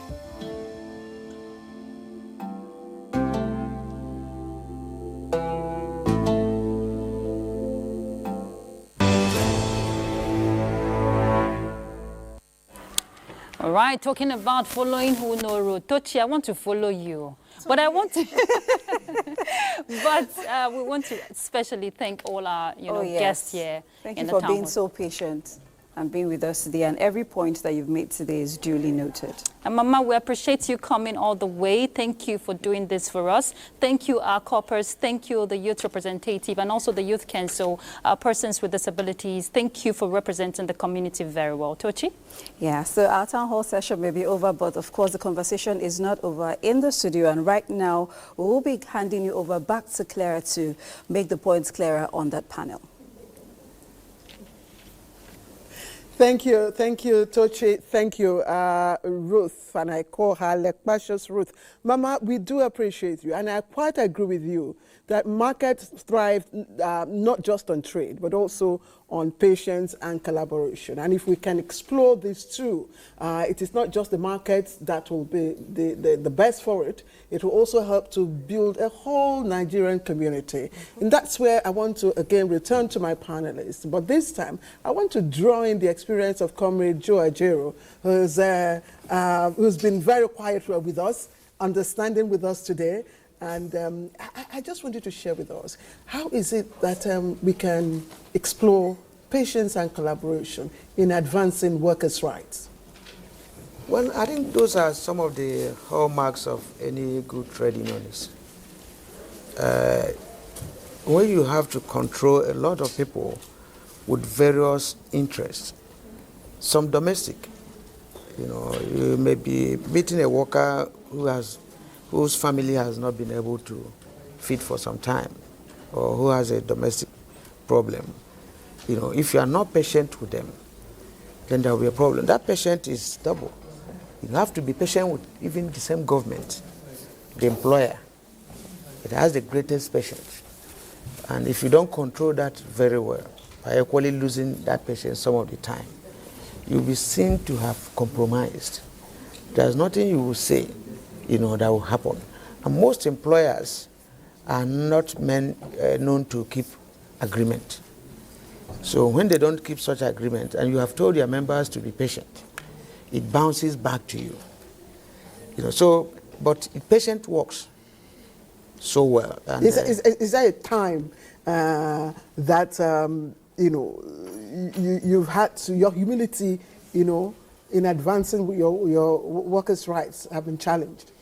Almost on daily basis. At times it's seen as weakness. If you check the route to even the little 70,000 naira minimum wage we got, you know where we started. From 30,000, we were asking for almost 500,000, and we ended up at even 40 something. At that point, we had to say, what's the meaning of this? Before we could get to 70. And now that we're at 70, everything seemed to have gone up. And it was with a condition that if you do this, if you provide CNG buses and there is transportation, there is this. It have not happened. But it appears things are coming gradually. And then we have to equally look at the economic side of it. Is there any country that is earning 70,000? The answer is heck no. Now, is it just the amount you are talking of? If you have done one or two things, will 70,000 not be enough? Definitely it will be enough. Assuming a bag of rice is even 30,000, whatever. But people that have worked on their economy very well, their currency, you see that $5,000, $2,000, people will feed with it and have change. So we are still patient as of today, hoping that things will come down. Like the woman was saying, rice is coming down to 60,000. At a stage it was 1,900. So we are still waiting on these patients, but in most instances when it gets to a level that you know that they're playing on your intelligence, that patient doesn't work most of the time. What quickly, sorry, I'm sorry. No, it's I'm okay. very sorry. What advice would you give, now, I mean, you are out, you're not the president anymore, so you're watching from the sidelines, or maybe giving fatherly or fatherly advice from behind, the cards. But what advice, I mean, sincerely and understandably too, what advice would you give other unionists in approaching, challenges with government? Well, are you saying I should give them as an independent person now? Yes. Okay. You. As a Nigerian? As a Nigerian who understands the scenario. Yeah. You've been there, you are out there, you've seen the two sides, No, I'm still there. Yeah, okay. I'm still there. Okay. Well, I have all my adult years, I have been in unionism. From the Nigerian Union of Journalists, branch, national, electricity union, up to this moment. And I read it. I read industrial and labor relations up to master's level and others. Now, if I'm giving advice, it's like an expert. The unionists must do their own research. If I'm asking for 20,000, and I should be able to know the income of that organization, because ability to pay is at the center of every negotiation. Absolutely. Every negotiation. So I can ask for 30,000 when the capacity of that organization is 20,000. But if you don't do your homework, you may be asking for 30,000, and then there will be a problem. If you're asking for 20,000 as well, and you know that that organization has the capacity to give 50,000, so that is where the homework becomes necessary and research. And when you confront them at the table, because your members are people working in various departments, in accounts, in other, if you're able to get this information and present it to them, in most instances, the management will not, have much to do. It's just like various speakers early in the day, like the governors said, about, although it's a conversation that we can take up next time, about subsidy removal and all that. It's controversial area he mentioned. Yeah, you can't remove subsidy and import. You can't have a country that you are destroying young guys with drone and they are refining. And you can't legalize it for us to refine and be independent. So we'll be selling crude and buying finished product. That conversation we have not ended it up. So if you want to sell crude and buy, then you have not done anything. It's not a rocket science. So I think that you have to do your research, and the management, our workers, our leaders should be able to know more than the management. It's important. If you see where a trade union leader is stronger, is more knowledgeable, is intelligent, and the MD, there's usually a problem. So I think they should learn, improve themselves on daily basis, especially on research. Absolutely. Thank you, comrade. Thank you. You've spoken like a comrade. But let me, before I come back to Cynthia Dimbo and the General, permits me to bring in once more His Royal Highness Alfred J.T. Smith, that's the King of Tuambra, in our Port Harcourt studio. Your Royal Highness, just a quick one now. If you look back at your years in the public service, what aspect of leadership and public trust do you think is relevant, today with us?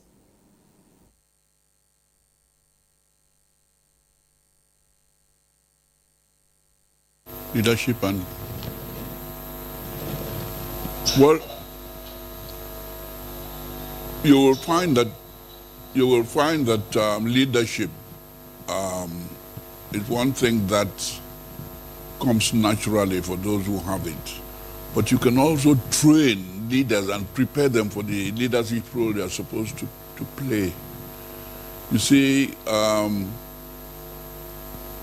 in the Navy, you train people individually and then they work as a team. So in the same vein, a lot of governments, when they are governors, when they are appointed, they now have a workshop, and then after appointing their commissioners, they go into a retreat and you train them. The National Assembly also normally has retreats to train their various teams. These things are very necessary. You cannot take them for granted.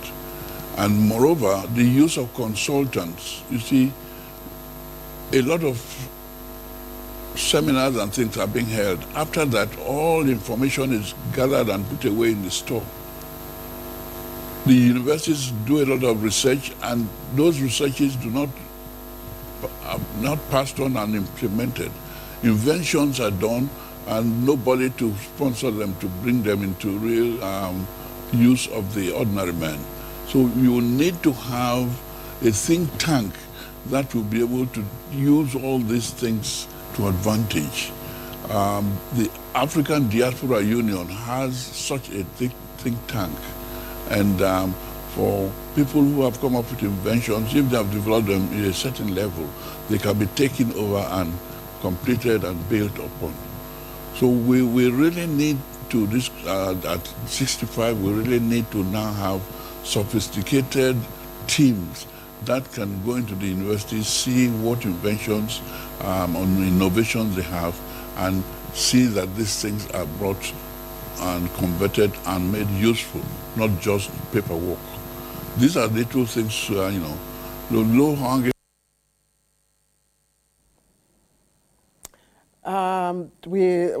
I think we've lost connection, audio connection or signal from Bayelsa. His Royal Highness, Deity was speaking to us on his perspective on leadership and public trust, whether it is relevant. If we do establish connection, we'll return to him. But let's come back here, and maybe I should throw the question again before I go to Dimbo and the Chandra. Cynthia, what do you see in terms of leadership and public trust? Well, I think at the moment we are experiencing a major trust deficit. Public trust is really low. And that's because, I always say, like in election, we say perception is everything.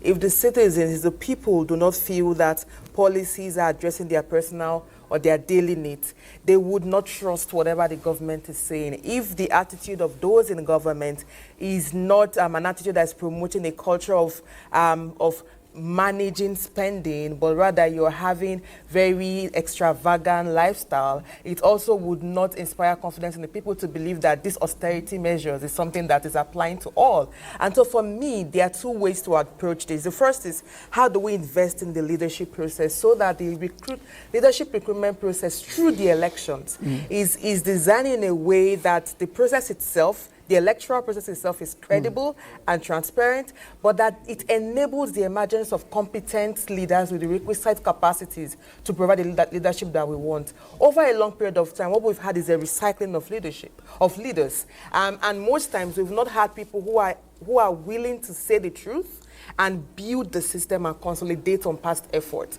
It's almost like everyone comes in and wants to have the culture, the Dobale culture. You want to come and you want everything to be in your name rather than consolidating. That's where the problem is. We've not had a continuous system of progress and development in the country. Can you speak to this within the context of gender and then the RSB? Yes, and so that's where the leadership recruitment process, the electoral process, I'm glad we have an ongoing electoral reform and constitutional amendment process, because one, the reserve seat bill, the idea is to create seats for women, to increase the number of women in National Assembly, State Assembly, and the House of Representatives, that's National Assembly and State Assemblies. That's one of the proposals. The idea is that currently we have just 4 women in the Senate and about 16 in the House of Representatives out of the 360 and 109. We have 13 states in Nigeria that has no woman in the State Assembly. And so this bill would ensure that at least every State Assembly has 3 women. But now the electoral process itself can no longer be a process that is designed to exclude capacity and exclude gender and exclude the youth. And why do I say that? We've had a politics of exclusion that is driven by, one, the money bags or money politics, and secondly, is driven by a patronage system, which is why our political parties currently are even struggling to stand. Each party has its own internal processes. So as we head towards the next elections, our political elite must actually ask themselves this question: do they want a Nigeria that works for Nigerians? And how can they achieve that? One, by ensuring that they put their parties in order and that the processes for candidate nomination is designed in a way that it enables transparency and inclusion. And I think the third part, the second part to this argument is the National Assembly has an opportunity now to review and reform our Electoral Act. A final one, so that we're not always in a season of review. How can we introduce things like compulsory electronic transmission of results? How can we introduce measures in the Electoral Act that can inspire confidence of the people in our electoral process? Because we can no longer have an election where turnout is barely 27%. And so that is key. There are ongoing reforms, and we need the National Assembly, as they resume October, that is a priority issue alongside the amendment to the Constitution. And I think the last part to this is a new INEC. Why? The current INEC chair's tenure would be coming to an end soon.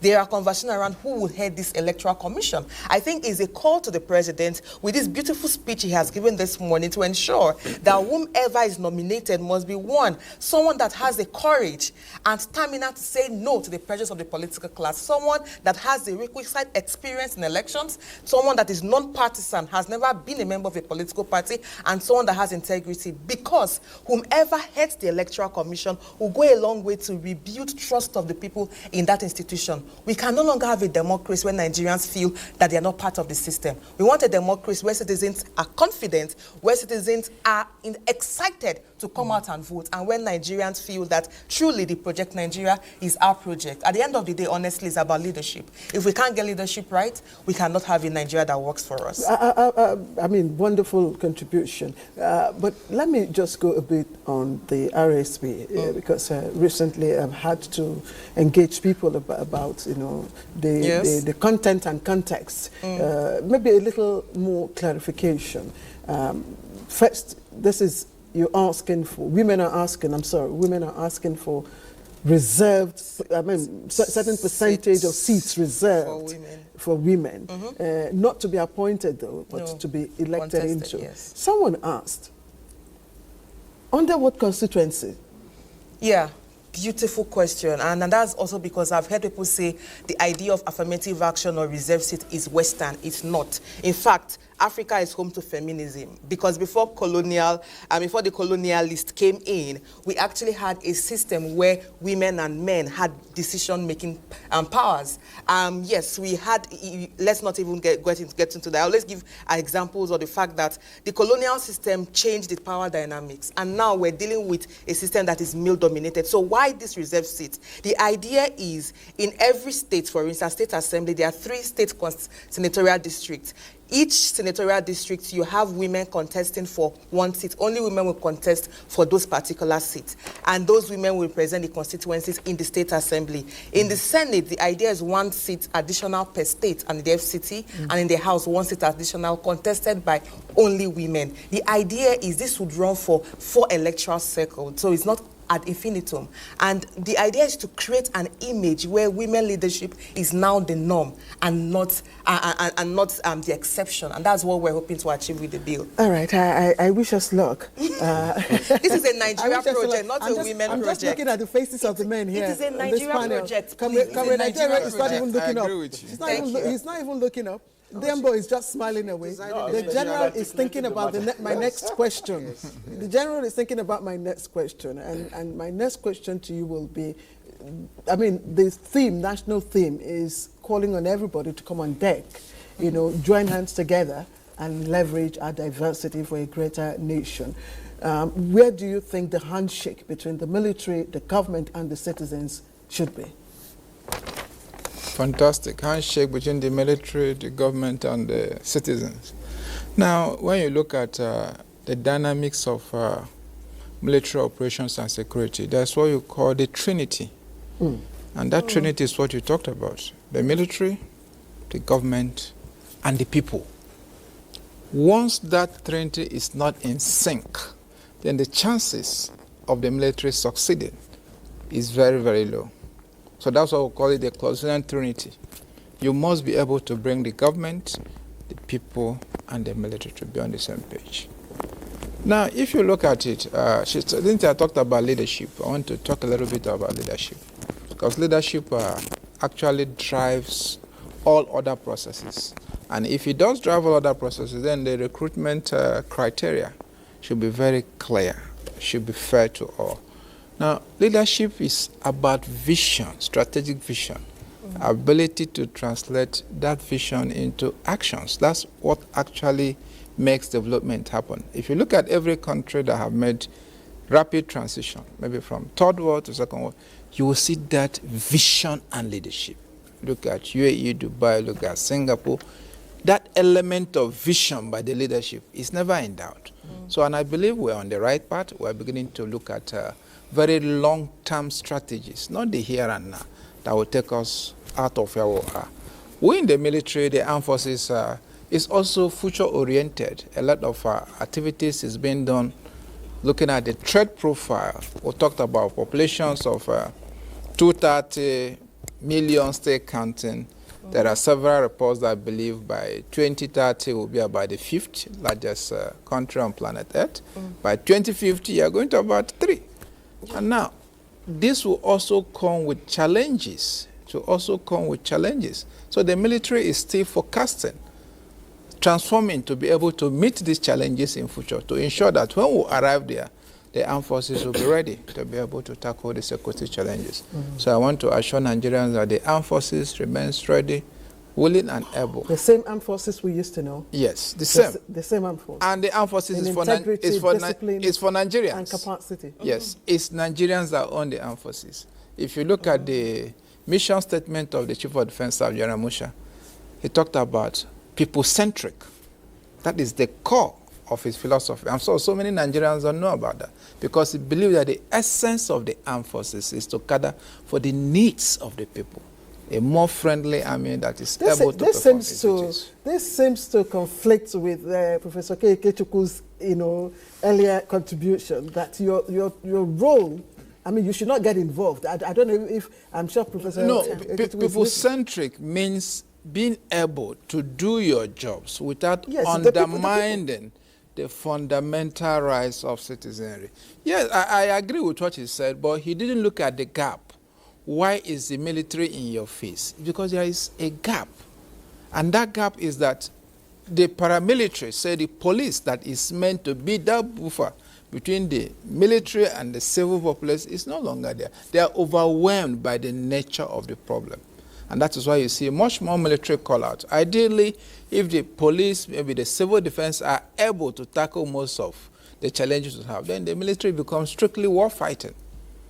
But that is not the case, because the challenges are much. And we would really love to be strictly war fighting if other agencies of government will be able to take up these duties. Wow. I think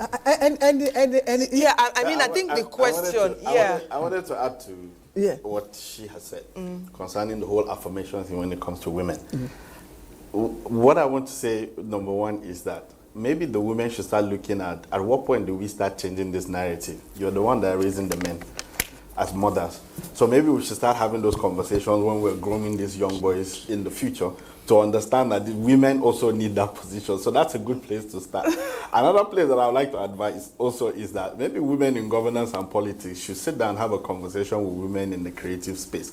Because, for example, if you come to Nollywood, the top 10 producers in Nollywood today, if you give me, I'll say maybe 6, 7 are women. Yes. That's what I'm saying. Well, there was a shift. Yes. There was a way they did it. The #1 film in Nigeria right now, it was made by a woman. Yes. There are more women producers in Nollywood now than men. In front of the camera, you have more women. So it means that there's something that they're doing that we can replicate on a national level. It sounds very, but it's something that can be replicated. But on that note, I also wanted to articulate a certain position that earlier on we had a conversation about. When I was talking about Nollywood and how our national message can be, decimated for the entire world. With regards to the military. It wasn't just about saying, let's make films or maybe for entertainment's sake. No, there must be a national message. And I said that from the beginning. What is it that we're trying to say out there? First of all, let's say, for example, we're taking the military. What is our military might like? For the sake of, I promise you, till tomorrow, I know that a lot of us do not probably understand the workings of the American system, but they in a way have shown us through the creative process that America's might is #1, whether you like it or not. I shall ask you this question. And so I'm saying that if we have to position ourselves, we cannot, leave the creative ecosystem and say, you people stay there, we don't want to know. No, yes, the news item is there, but I promise you that we can go further by helping with the narrative, by helping also our coexistence in terms of how do we tell these stories? Exactly. How are we saying this into the world? Such that it resonates with the local and Absolutely. international. Even for our own sake, waking up every day to realize that I'm not Igbo, Yoruba, or Hausa, I'm Nigerian. What's that language? How are we putting it out there? So it's very important that also, for the sake of, we're beyond the Wazobia. For the sake we are of beyond also, the Wazobia. Yes. She said we are beyond the Wazobia. I mean, even the labor system. A lot of times, the only thing that we know, I promise you, the average Gen Z, the only thing that he knows about labor is that they go to strike. But that's the thing. So imagine the perspective where you get to understand how he has been arrested multiple times and he has been through issues in trying to deal with the national issue. Where is that to show to the people to understand that if I have to go into this thing, it means that there is someone that has to sacrifice. There are young men and women who are dying in the warfield. How are we appreciating these people? We need to show that we show our appreciation to them. That is why if you watch an American production, they will announce that in a flight there are military men serving and they welcome them onto the flight. These are things that we can do in order to show our appreciation for the services that we all Nigerians are putting into making. So there must be a national voice. So the creative system or our creative ecosystem has to be employed into doing these things. I get it. NTA are doing a fantastic job with the news. What's the idea of what has been done? I know we do have a full-fledged ministry of creative industry. I mean, kudos to this administration for, having the creative ministry. And I think that is a step, because now we're having conversation about policies and how we're going to move forward. But then that's a long-term thing. In the short term, what are we doing to make sure that we begin to work with this narrative? How are we saying it? What are we telling the whole world about? Even now, that even if we're struggling to get things together, the whole world must understand that we're united in that front. Okay. And it's very important. Thank you. Just talk about money and security. 60 seconds. And security. 60 seconds, 60 seconds. And I say this because we still have a major challenge of insecurity. And we cannot talk about promoting our tourism and agriculture and what have you if we don't deal with the persistent challenge of insecurity. I think this is time for us as Nigerians to begin to ask questions. For every national budget that comes, there's an increase in budget to the security. Is this money getting down for the work to be done to the personnel that are in the field? Are they buying the right equipment to actually enable them face these insurgents and these bandits?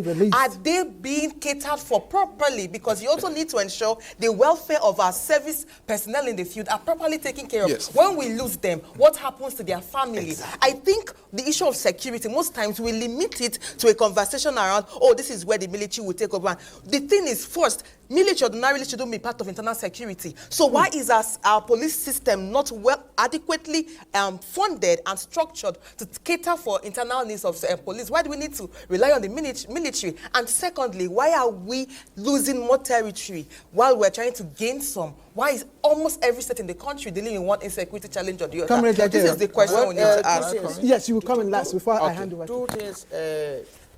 Nigeria is an underdeveloping country. If you check the parameter before, and where we were. Take example, Mr. President this morning said the barrels of oil, moved from about less than 1 million to 1.6. But before then, we were doing more than, 2 point something. So you can see the recession in academics. No, even before now, it was worse. So that's what I'm saying. Okay. Yeah, that we are coming back. We have to go back because we moved behind. But between 1960 and now, if you check power generation, and I want to link it to what the general said about, having about 230. It then means if you had an army that was serving 150 before, you need enough. You need equipment. The same thing with power infrastructure. If you have 4,000 megawatts that was serving 150 million Nigerians, that same 4,000 megawatts can no longer serve the, more than. So planning should be at the heat of all that we are doing on daily basis, and we must do it consciously. Is it true? That last question for Comrade. Is it true that the Gen Zs know all comrades just for strike? Yeah, well, it depends on perception, because even the labor education, is not out there. By the time we even remove civics in our education, because while some of us were growing up, you know, they will ask you, who is the president of the Nigerian Labour Congress? You know, so your consciousness goes there. But when we remove civic education, remove all those issues, growing up. Or they are not seeing what you're doing. They're not seeing what you're doing. That is when it becomes a problem, when there is strike. But there are a lot of issues, some last even 3 months, 6 months before. Even take the Dangote problem, sorry. Yeah. For instance, there's a strike. Don't forget, that issue is in the court. No. Okay. It's even being resolved. Which court? We can talk about issues in the court. See, that issue, there is problem in the oil and gas. It has manifested. But there are about 9 other unions that are covered there that they have not allowed unionization. Because there's strike here. That is what everybody is talking about. Comrades, I'm sorry, hold your thoughts. Let me quickly go to Port Harcourt and His Royal Highness, Chief Alfred Dietespief, the Amainabo of Tuan Bra is back. Your Highness, I'm sorry for keeping you. I shouldn't do that. I'm on my knees.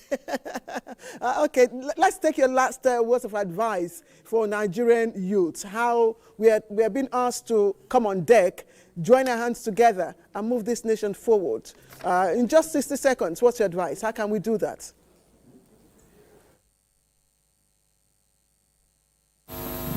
I think, you know, as Nigerians, we are all determined to achieve the highest height for the country.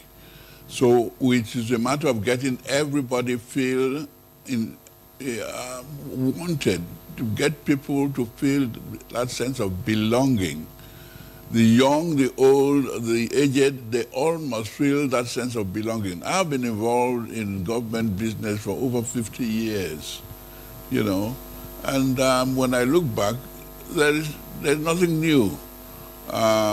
It's a matter of being able to get people interested in achieving together and celebrating together, and this is what we are doing today. We are looking at the past and then trying to see how we can improve for the future. This is very simple. Mediation is one of those courses which should be taught in schools. Mediation and Conciliation Institute is there. They should be encouraged to go to the schools and to have clubs, just like the Rotary and all those things, to get people to realize that we are one family. We all Nigerians are one family. There is going to be disagreement or conflict. How do we resolve these conflicts where there's a win-win situation? So we should be putting this fine, small tuning into our efforts, and that should get Nigeria moving much faster than it is doing now.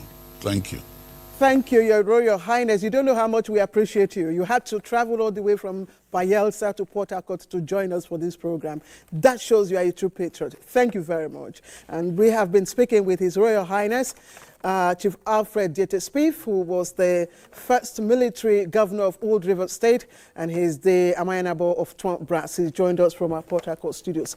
Major General, you wanted to say something before Fisayo comes in? Yes, about the issue of funding, yes. I think the problem with funding is when you convert the Naira to the foreign exchange rate, because most of the platforms are bought overseas. For instance, a single smart bomb costs as much as $200,000. You can imagine firing 5 of it in the north. It's just one day. So $1 million is gone. It can be in a space of 1 minute. The 5 bombs are off. So that costs a lot. And the solution is for us to look more inwards towards manufacturing at least some of our defense requirements. And I thank Mr. President for the DICOM bill, which also seeks to ensure that we're able to work with all the private companies involved in military construction to be able to manufacture equipment at home. The welfare of the troops, always prioritized. The Chief of Army Staff, his guiding principle is the soldier first. I don't know whether you have had it. Soldier first concept. That is what he's focused on. So everything that have to do with the welfare, accommodation, medical of soldiers. Honestly, I really cannot appreciate all of you enough. Dimbo, thank you very much.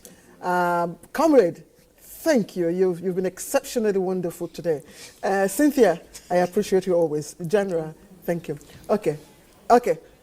We will come back, at least for this round, if we do have the time. Fisayo. Listening very closely to your discussion with the general, and was mentioning the figures that it would take to purchase smart bombs and all that. I was looking at what to do after retirement so that I could get something in the kitty. I said Perhaps so. I will register with DACOM and all that and go through the process because, you know, domestic competence in manufacturing is the way to go. But perhaps not particularly into armaments, but, you know, the discussion is on the table. Prof, thank you for your patience, and there are key interventions I want you to quickly delve into very quickly. His Royal Highness, the Amanayabo of Tuan Brass, has been speaking, and quite eloquently, in terms of bringing back traditional rulers to the table, being the heirs of the people, and they had formed their, the position they hold in our history. Those days, they were the custodians of public complaints, like a public complaints commission of sorts in the old traditional order. And even in terms of interaction with the people who eventually came to colonize us, the resistance was mounted mostly by the royal fathers at the time. The Alafins, the Oba of Benin, Oba of Ogbasi, Pajaja of Ukubu, and the rest of them. All of a sudden, they are missing on the table, at least constitutionally. Your intervention. Well, traditional institutions are important. The two things to note is that when you speak of the people, those who are closest to them, who are respected naturally out of cultural sensitivity, are the traditional rulers, and they played important historical roles. So I believe they are also needed. They can't just be decorations. But in saying that, let's also know where we began to miss it. The question we might want to ask ourselves is, if there had been no military intervention, is it likely that we'll have the situation of traditional rulers we have today? My answer is no, because you recall at least the Western House. Yes, of the House of Chiefs. Even the stool on which their stool was specially carved by the renowned woodwork. He received international awards, etc. So that fact must not be forgotten. The other fact that must not be forgotten is also the slight shift in the concept of leaders. Because from 1966, you could be appointed. I could be appointed into anything, and then I become a new, quote-unquote, newfangled leader who may actually be at loggerheads with the local authorities. And it immigrated into our laws whereby the traditional ruler is now responsible to whoever is in charge of the state. At that time, it was military leaders. Then it devolved, and that's what has become part of our constitution. So you can't overlook that fact. But then a historical error does not have to become tradition. If we don't return significant roles to the traditional rulers, we'll be making a big mistake. We'll also be encouraging some of the not so admirable traits of many people who love leadership to flourish. You look at those who are emerging today. I'm now in the House of Reps, or I'm now in the State House of Assembly. I come to visit my traditional ruler. There's a council. He's in council. And I walk in. Is that how our people are brought up? The Oni is in council, and because I'm a senator, I walk in and say, Kabiesi. You know, there are things that must be restored, even for the benefit of the younger generation to understand traditional etiquette, and in addition to legality. So I thought that should be put in place, or that should be put in context.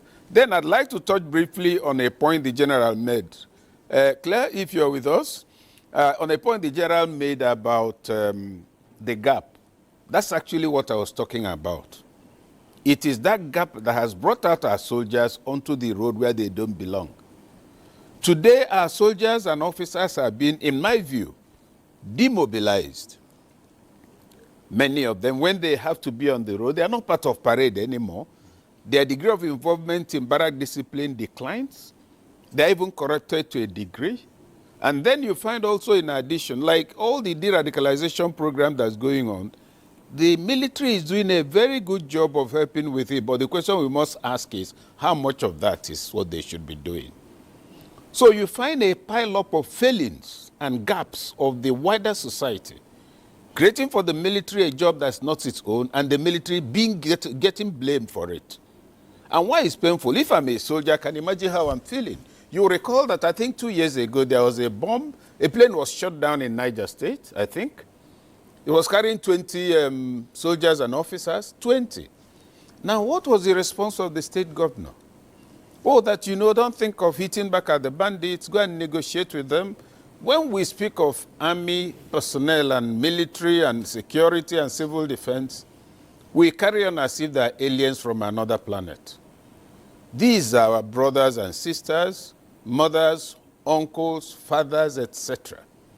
But our anger with the Nigerian state has been transferred to them because they're in uniform which we picture to be the state. And that's why you find that as we blame them, we must also ask ourselves. Could that be as a result of our heritage? Since at a time we could not differentiate between the uniform and administration based on the military leadership that we had for a time. It's part of that heritage, but here's the snag there. If you're sent as a commander of a battalion to come and maintain peace in my area, if you don't get local intelligence, you won't achieve anything. And yes, there's some measure of demystification of the uniform as part of the problem. I'll concede to that. So I thought we should put all of this in context so that the full picture of whole of society approach to national security is properly contextualized and insisted upon. No single arm of the society can do it. There must be a joint distance. When the executive governor of Nasarawa State was here, I asked him about his interaction with the local government. Do you let their funds get to them? A lot of people have said the failings we're having, especially in terms of security, is perhaps the local government authorities that have become almost, insignificant in the entire gamut of security in this nation. First, in terms of the reporting system, even to know that there's a threat somewhere, isolate it at that time and deal with it. For a long time, we had local government chairmen who were just at the state capital, collect money, finish what they are doing, go back to the state capital, and abandon those locales. So this perhaps studied effort to try to make sure that the local government at least have some level of vibrancy by getting the funds directly to them. Is it a step in the right direction? Or what else would you expect to be done to make sure that at that tier of government we begin to resist? You see, the getting the funds to the local government chairman is not the same thing as them using it properly. If you're thrown up as a chairman by a corrupt system that allowed you to have a prior arrangement with the governor, the money will still not get to the people. Now, let us suppose I'm a very bad local government chairman. Am I also responsible for a community not telling the nearest DPO that there's a stranger we've been seeing here for 2 weeks? That's intel. That's what the military and the security agencies has asked for. But some people have equally said in some scenarios where you go and report, yes, and then later you become a target. Yes. And that's why we must take our national conversation to the maximum level of honesty. There is the perception that the bandits and the insurgents are aided locally. Now, apart from the one of opportunistic support, in which case, like of a time when bandits, some lecturers were arrested in University of Maiduguri, they were informants. Apart from that, there's also the suspicion that political elite is partly responsible for and sponsoring this whole thing. Now, when I say suspicion, it means I'm not sure. But it's in the news. It's been too strong in the news. There are things you can't explain. Last year, we were in South Africa. We took a team on a study tour, Nigerian Army Resource Center. He runs a program jointly with the NTA. We handle the strategic management component of it. One of the places we visited was a drones manufacturing company. There were 2 of them, among other military facilities they had in South Africa. One of those companies showed us a fantastic array of drones, many of them weaponized. And my question was, look, how can we use this? It was during the break. He said, I said, we have a lot of problems in Nigeria. So he mounted the Nigerian map, then put the drones on it and said, oh, your country will need only 6 drones. I said, did you hear yourself? 6 drones. Have you seen the land area? He said, yes, each of them has a 200-mile radius, weaponized. So 6 will do it. I said, how much? He said, $90 million. I said, no. You said $90 million. He said, yes. Not 900? He said, no, not 9 billion. Fact. The company exists as we speak. They even told us how cheaper drones exist in Turkey. Now, that's not the point I'm making. I then said, I'm from Anambra State. So if I want, for instance, to talk with my governor, we're looking at using drone because of some of the, you know what's going on in that part of the country. He put a drone over Anambra State. I said, no, your state is too small. You will need a drone. Your governor will have to talk to all the others so that it will cover the area. Now, what point am I making? I then asked him, how much? He said, oh, for your state, it will be $50 million. I said, Nigeria will be 90 and Anambra will be 50. Why? He said, you know, the command and control room is 30 million standard. Every single drone is 20 million. Now, picture that this is deployed. It's affordable, it can be done. The pain for me is the fact that we're wasting the most capacitated human capital this country has, which is the military and security agencies, because you don't advance without training. You relate with them, and even in the midst of academics, you see their level of knowledge. Look at all nations. They're always the alternate state, the backstage that holds the state together at the peak of any crisis, and then hence it backs out again when it settles. So what does all of this come to? Civilian self-management is critical, and that's the role of leadership. Somebody mentioned the US, if you enter the plane. Yes, not only that, if you walked into a supermarket, you had an automatic 10% discount because you're putting your life for the people. There was something we tried to do sometime in the past, but that's in the past. So now, leaving the matter, so that's the whole point about it, that the disorientation has also gone so far as to stigmatize the military, such that the loyalty and support and love that should flow automatically, which for us was exciting when we were small, is now withdrawn, not because of them. And I'll end it with one example. But because they are now... No, let me give you a typical example. Let us suppose that as a local government chairman, there's palliative and I've been given 150,000 bags of rice to distribute. And I carry it. I go and distribute 30,000 bags and go and store 120,000 in a warehouse somewhere. Remember, I won't be the one to carry it into the warehouse. There'll be all these boys and people and transporters. Now, hunger gets so bad that they go to loot my warehouse. As they are looting the warehouse, I'll call the police. The police comes and is overwhelmed because they can't handle it. I call civil defense, they're overwhelmed. I call the military. They send soldiers and the soldiers are able to repel this. The soldier is trained to maintain law and order, not to support anybody. But what will the people see? They will be seeing an enemy. You get the point? Now, that you can see the stigmatization. There will be no love flowing to the highest demonstration of patriotism. But there's something. That's why the civilian-military relationship element is good. Imagine that before that operation, there had been an approach, because in every environment there are centers of authority, whether it's a village head, local government. He said, listen, our boys are coming in the next 2 hours to stop this thing. They are carrying bags of rice and going. If we don't intervene now, it will get to the point where those who took their bags first, whoever meets them on the road will kill them and take the bag. We don't want that to happen. You see that civilian-military relations at the level of communication, interface, becomes another thing that needs to take place. So when we ask what do we do to ensure greater engagement, better whole of society approach, it's not a single solution we'll mention. Oh, once you take the army, if you take them off the street, we're all finished because the police is not equipped.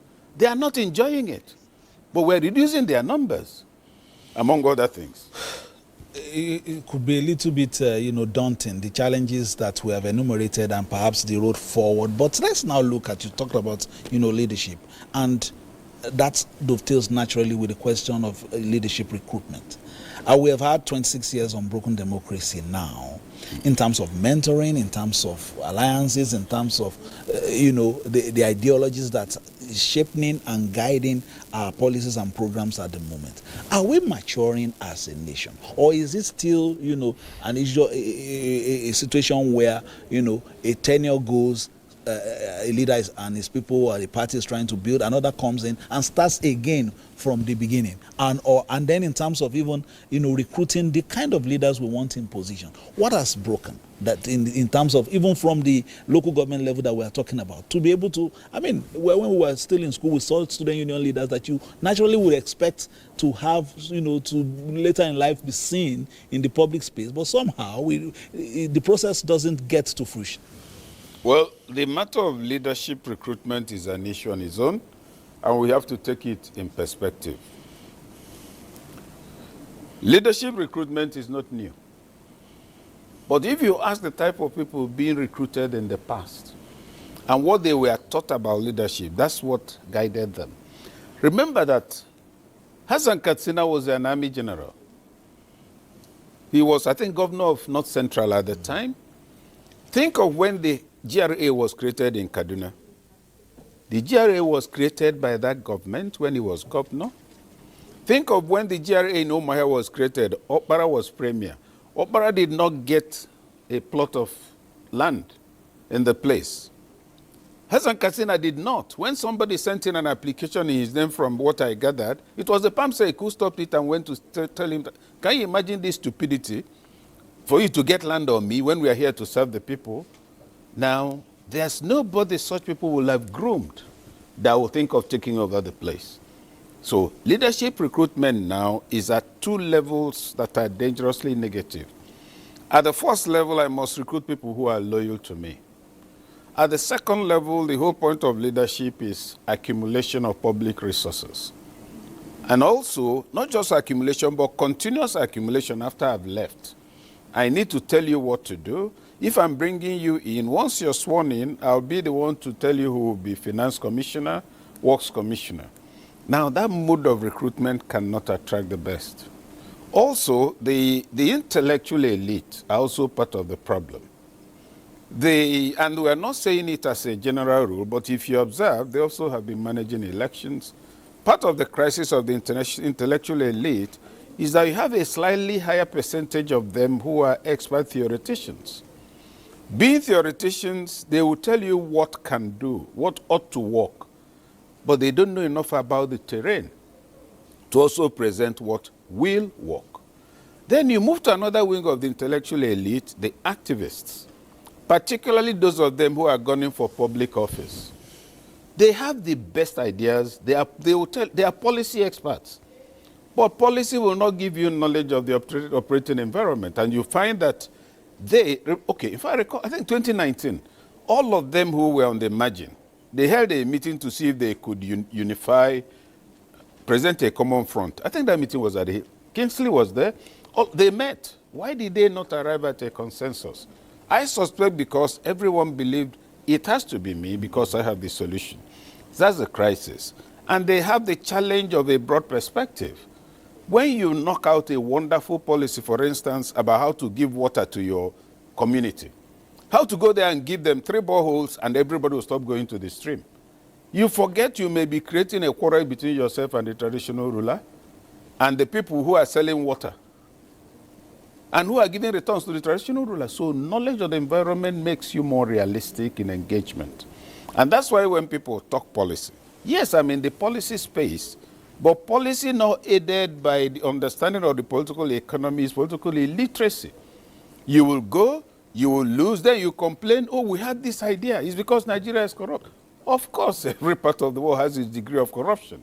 The effective leader is the person who achieves results in spite of the challenges, by first acknowledging the challenges and designing how to deal with them. Okay, but talking about this elite, both political and intellectual, we must speak to the truth, and perhaps that would not help us in forming, the pivot for a way forward.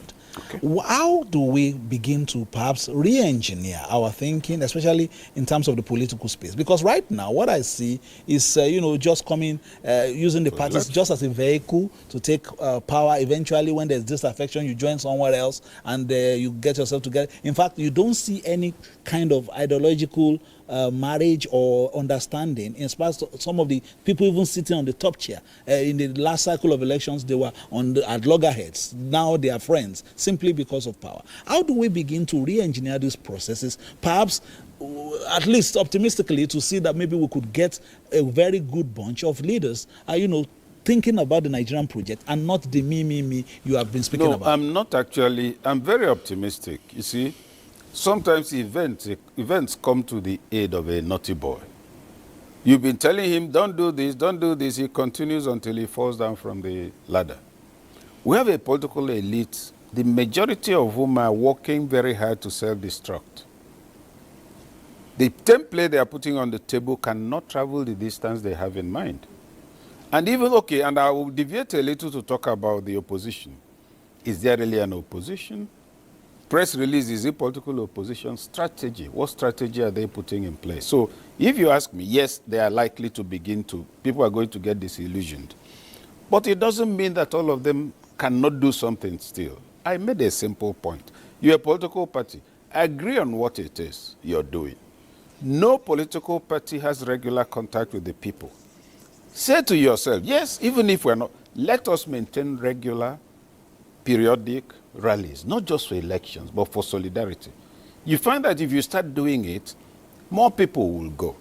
First, they are going to go there. They will probably have a free meal. There's poverty. They might even get something for transport, maybe 500. If you begin to do that, it presents you the prospect of giving them reason to vote when the election comes. But for as long as here we're in Abuja doing big men, when it's election, you say, oh, Fisa is the person in charge of Akure, let's do the budget. He will go there and secure the space. It's not going to sink. That's what's going on. But the danger we must be afraid and ensure it doesn't come is where it will get so bad that except you're in politics, you're hungry, in which case there might be an uprising, unplanned, frustration. Some are looking forward to it, I'm not. Because they'll say, it was the Arab Spring. Ask yourself, the countries of the Arab Spring, where are they today? So it's not enough to organize a riot. Professor Okechukwu, thank you so very much for your insights. It's a continuing discussion. I will keep on bringing you back, hopefully before our 66th anniversary, and hoping that we will see, some of the templates you've put forward, and we begin to see the green leaves coming back after the brown of, lack, and now we're seeing a lot of promise. Thank you so very much, Prof, for coming, and also our other guests who have left, especially the Executive Governor of Nasarawa State. Let me hand over to Claire and the panel as we wrap up the program. Thank you, Fisayo. So I'll just take 60 seconds from your closing thoughts, Dimbo. 65 years, Nigeria, I would say that we've done, well in 65 years, but we also have a long way to go. There are so many things that we need to put in perspective as a people and as a nation. For me, I feel like our diversity, it's so very in our face that it's almost the only thing that we emphasize on every day. I am from here, I'm from there, and so, you have to respect me, I feel like there should be a national message where we all think as one. And going forward, I would advocate for the creative space, or the creative economy, or the creative ecosystem to be used in making sure that this national message is brought together. I think the NOA is listening to you, and NOA is not doing badly in that area as well. Comrade, your closing thoughts. Well, I think, yes, it's 5 years, it's a long period that we should have fixed a lot. Our economy, we need to work on our economy. I think I was alive when the Naira was stronger than the dollar. And as we talk now, almost all African countries, their currencies seem to be stronger than ours. If we fix that aspect, I think we should be seen to be moving forward. So we need to fix our economy, and all other things will follow. Thank you. Cynthia? Yeah, I think it's a call to every Nigerian. 65 years, it's time for us to reimagine our national identity and reignite our love for Nigeria. Most times, like when you leave the country is when you start loving the country, but inside, do we love Nigeria? And I think that's what we need now. And rebuild that sense of civic consciousness, especially in engaging our government at all levels, from the federal to the local government. I think to every young Nigerian listening, you are the present and the future. And there's no Nigeria without the youth. youth. And so we have that responsibility to build a country that works for us by making the right demands on our government and on the system. Because at the end of it all, Nigeria is the home that we have. Thank you. Major General. Thank you very much. I think the theme for this year's celebration is all hands on deck for a greater nation. To us in the armed forces of Nigeria, it translates into a whole of society approach to addressing the national security challenges. So I want to urge all Nigerians to continue to support the armed forces, the paramilitary and other security agencies, and together we'll all solve the problem. Thank you. I cannot appreciate all of you enough. Dimbo, thank you. Comrade Ajero, thank you. Yes. Cynthia, I love you. And Major General, thank you very much for all of you. And indeed, as I close this session, I'd like us to carry forward the conviction that, Nigeria's chapter is still being written. I mean, the green, white, green colors of our national flag, they are not just colors, they are a covenant for generations unborn. I am Claire Adilabu Abdulrazak, and I thank you for being part of our, morning session. Ayo Makinde and Ruth Aguele will be back to continue the afternoon session. But for now, we are taking the reflections from one of Nigeria's finest diplomat, Professor Ibrahim Gambari. Well, we thank Almighty God that we have survived as a nation intact, because from the vantage point of the United Nations we have served for many years, we found that countries who have gone through a civil war relapse within 15 years of the end of the war. We ended the war in 1970, and by the grace of God, we are still together as a nation. But it's not just enough, of course, to be together as a nation. We have to worry about what are we together for, and it should be to have peace, security, prosperity, and for our nation to be respected in Africa and in the world. Now, you mentioned 1965 years. In fact, it was the late Murtala Mohammed, our president, who addressed the Organization of African Unity in Addis Ababa in 1976, I believe, when Nigeria was just over 15 years. And he made the statement that Africa has come of age. So if he said, and I believed, that we've come of age by 16 years, then obviously we should have made even more progress at 65 to consolidate our unity and to enhance our standing in West Africa, in Africa, and in the world as a whole. So 65, yes, we have to start reflecting, not just to congratulate ourselves for surviving and remaining united, but could we have made even more progress than we have? And the answer, in my view, is yes. But still 65, I'm 80 years old. 65 is still a young age in terms of my own life experience.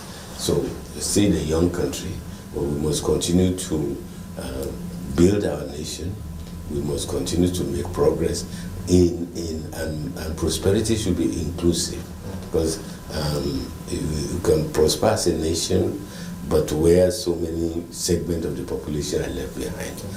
We must not translate our assets, of which they are considerable, natural resources, mineral resources, human resources, to truly make us the giant of Africa that our founding fathers kind of dreamed for us. Not just a giant of Africa, but a black nation that is a pride to the black race and making tremendous impact on the affairs of the world. Conglomeration of diversity. The Charter of the United Nations was adopted in 1945. The UN is 80 years old now. And it talked about we the peoples. And I think for me, what we Nigerians should be talking about is we the people of Nigeria. Not we as Hausa, Fulani, Yoruba, Nupe, Kanuri, but we the people of Nigeria. And because what unites us are much, much, much more important and bigger than what divides us. As a matter of fact, the divisions that we often refer to many times are the exploitation of people who believe in their interest to divide us, both internal, sadly, but also external. But diversity by itself cannot be a weakness, otherwise there's no basis for the United Nations to be in existence. There's no basis for the African Union to be in business. There's no reason why ECOWAS. So we are a microcosm of that diversity that is capable and of being utilized for the good of the people of Nigeria.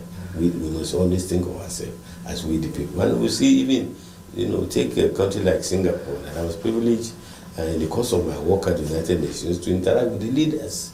Two things impressed me about them. First, the continuity of policies despite the changes in leadership.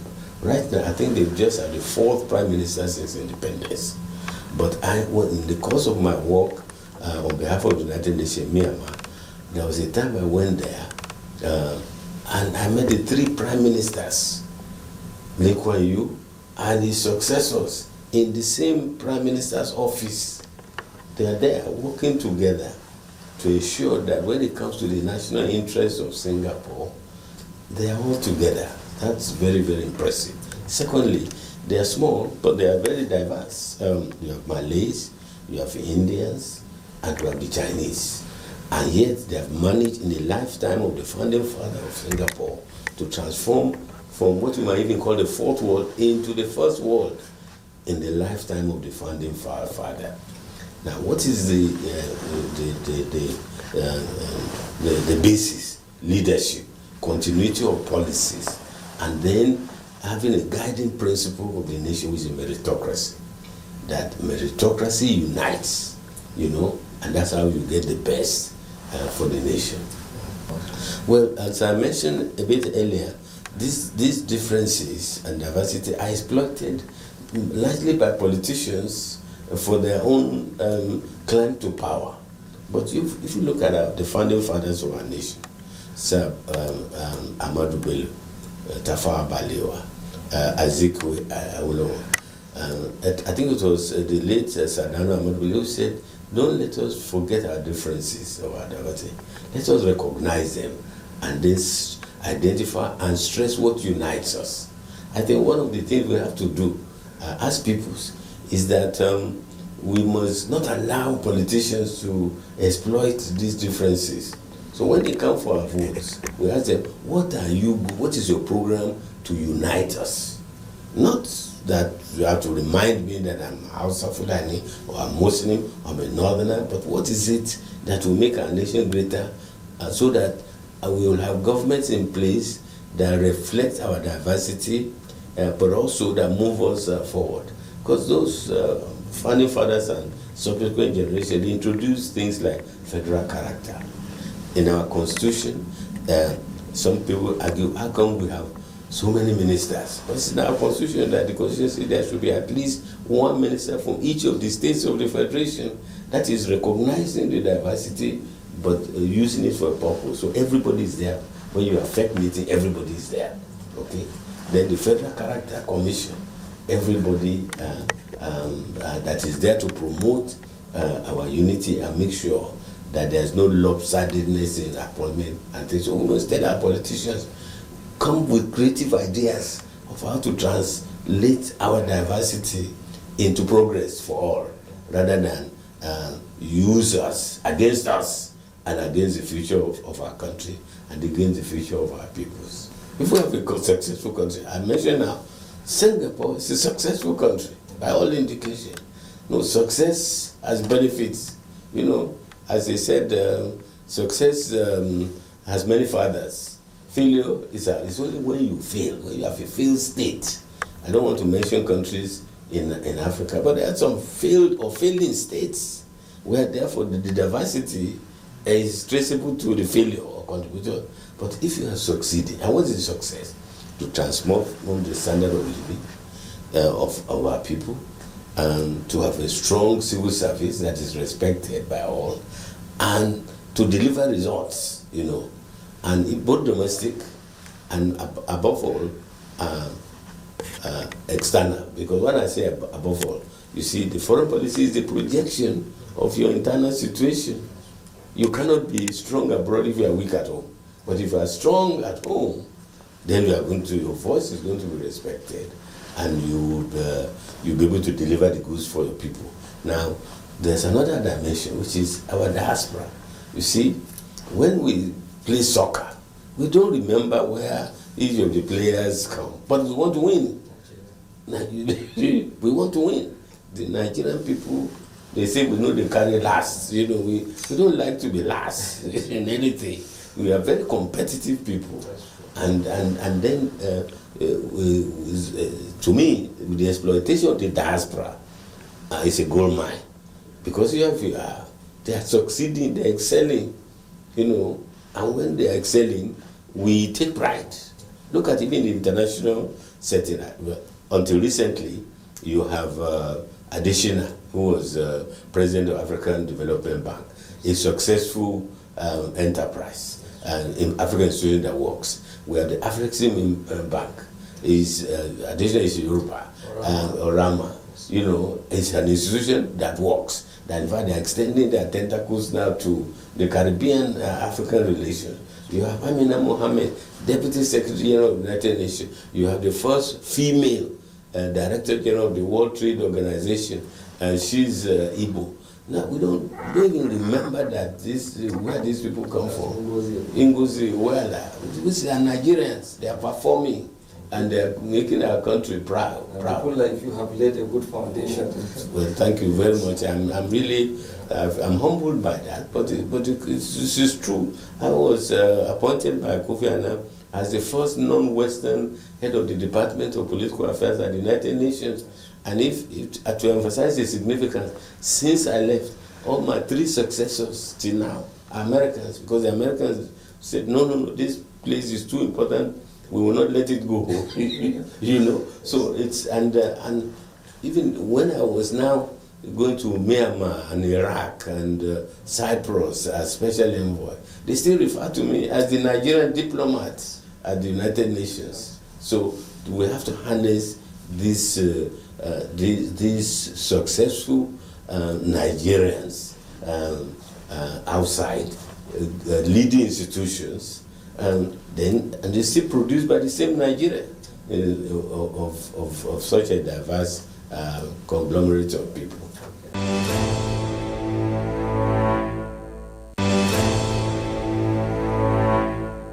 For me, this day is not just about looking back at how far we've come as a nation, but also about recognizing the stories we continue to write. Through my work as a filmmaker and storyteller, I've seen the power of our voices to heal, to inspire, and to unite. For many of us in the diaspora, the foundation of our success, in my opinion, was laid back home. The gift of affordable education, to the richness of our culture, a very diverse culture, and the spirit of resilience that continues to shape our lives in the diaspora. Nigeria teaches its citizens to be resilient, resourceful, and innovative. And I am a product of that system. My dream is to empower people of African descent all around the world by building hospitals and other institutions that will strengthen capacity and make Africa great. We honor the indomitable spirit, resilience, and determination of the Nigerian people. We wish Nigeria continued peace, unity, and progress. Happy 65th Independent Day, Nigeria, your home, my home, our home. Nigeria has come a very long way, and I hope and pray that the latter days will be better than the former. I pray that all the good things we get to enjoy here, we enjoy in our country. Nigerians are resilient people. Nigerians are stoic people who has gone through several challenges but yet standing. And I think that strength should give back to us dividends by way of development. I am a proud Nigerian, and I'm happy to be called one. We are a nation of people who are hardworking, resilient, and who have a quest for success. This year's theme, All Hands on Deck for a Greater Nation, resonates deeply. It is a call to a collective effort, reminding us that through unity of purpose, collaborative visions, and shared action, we can continue to aspire to greater heights as a country. I want to honor not just the passage of time, because 65 years is not easy, but the journey of a group that is so resilient, vibrant, and endlessly creative. And you just need to see us in all the different countries that we all live in. It's just awesome. It's just awesome. Anywhere you find Nigerians across the world, you'd always find excellence, you'd always find innovation, and you always find warmth. We may currently be faced with some challenges, but be assured that our problems will be resolved soon, God's willing. Special greetings from the beautiful island of St. Lucia. Though we are far from home, our heart beats with the spirit of Nigeria. On this special occasion, we celebrate the sacrifices of those who have fought for us and the resilience of our people. To our fellow Nigerians, let us continue to build our unity, celebrate our culture, and carry the pride of Nigeria wherever we find ourselves. God bless Nigeria. Happy Independence Day!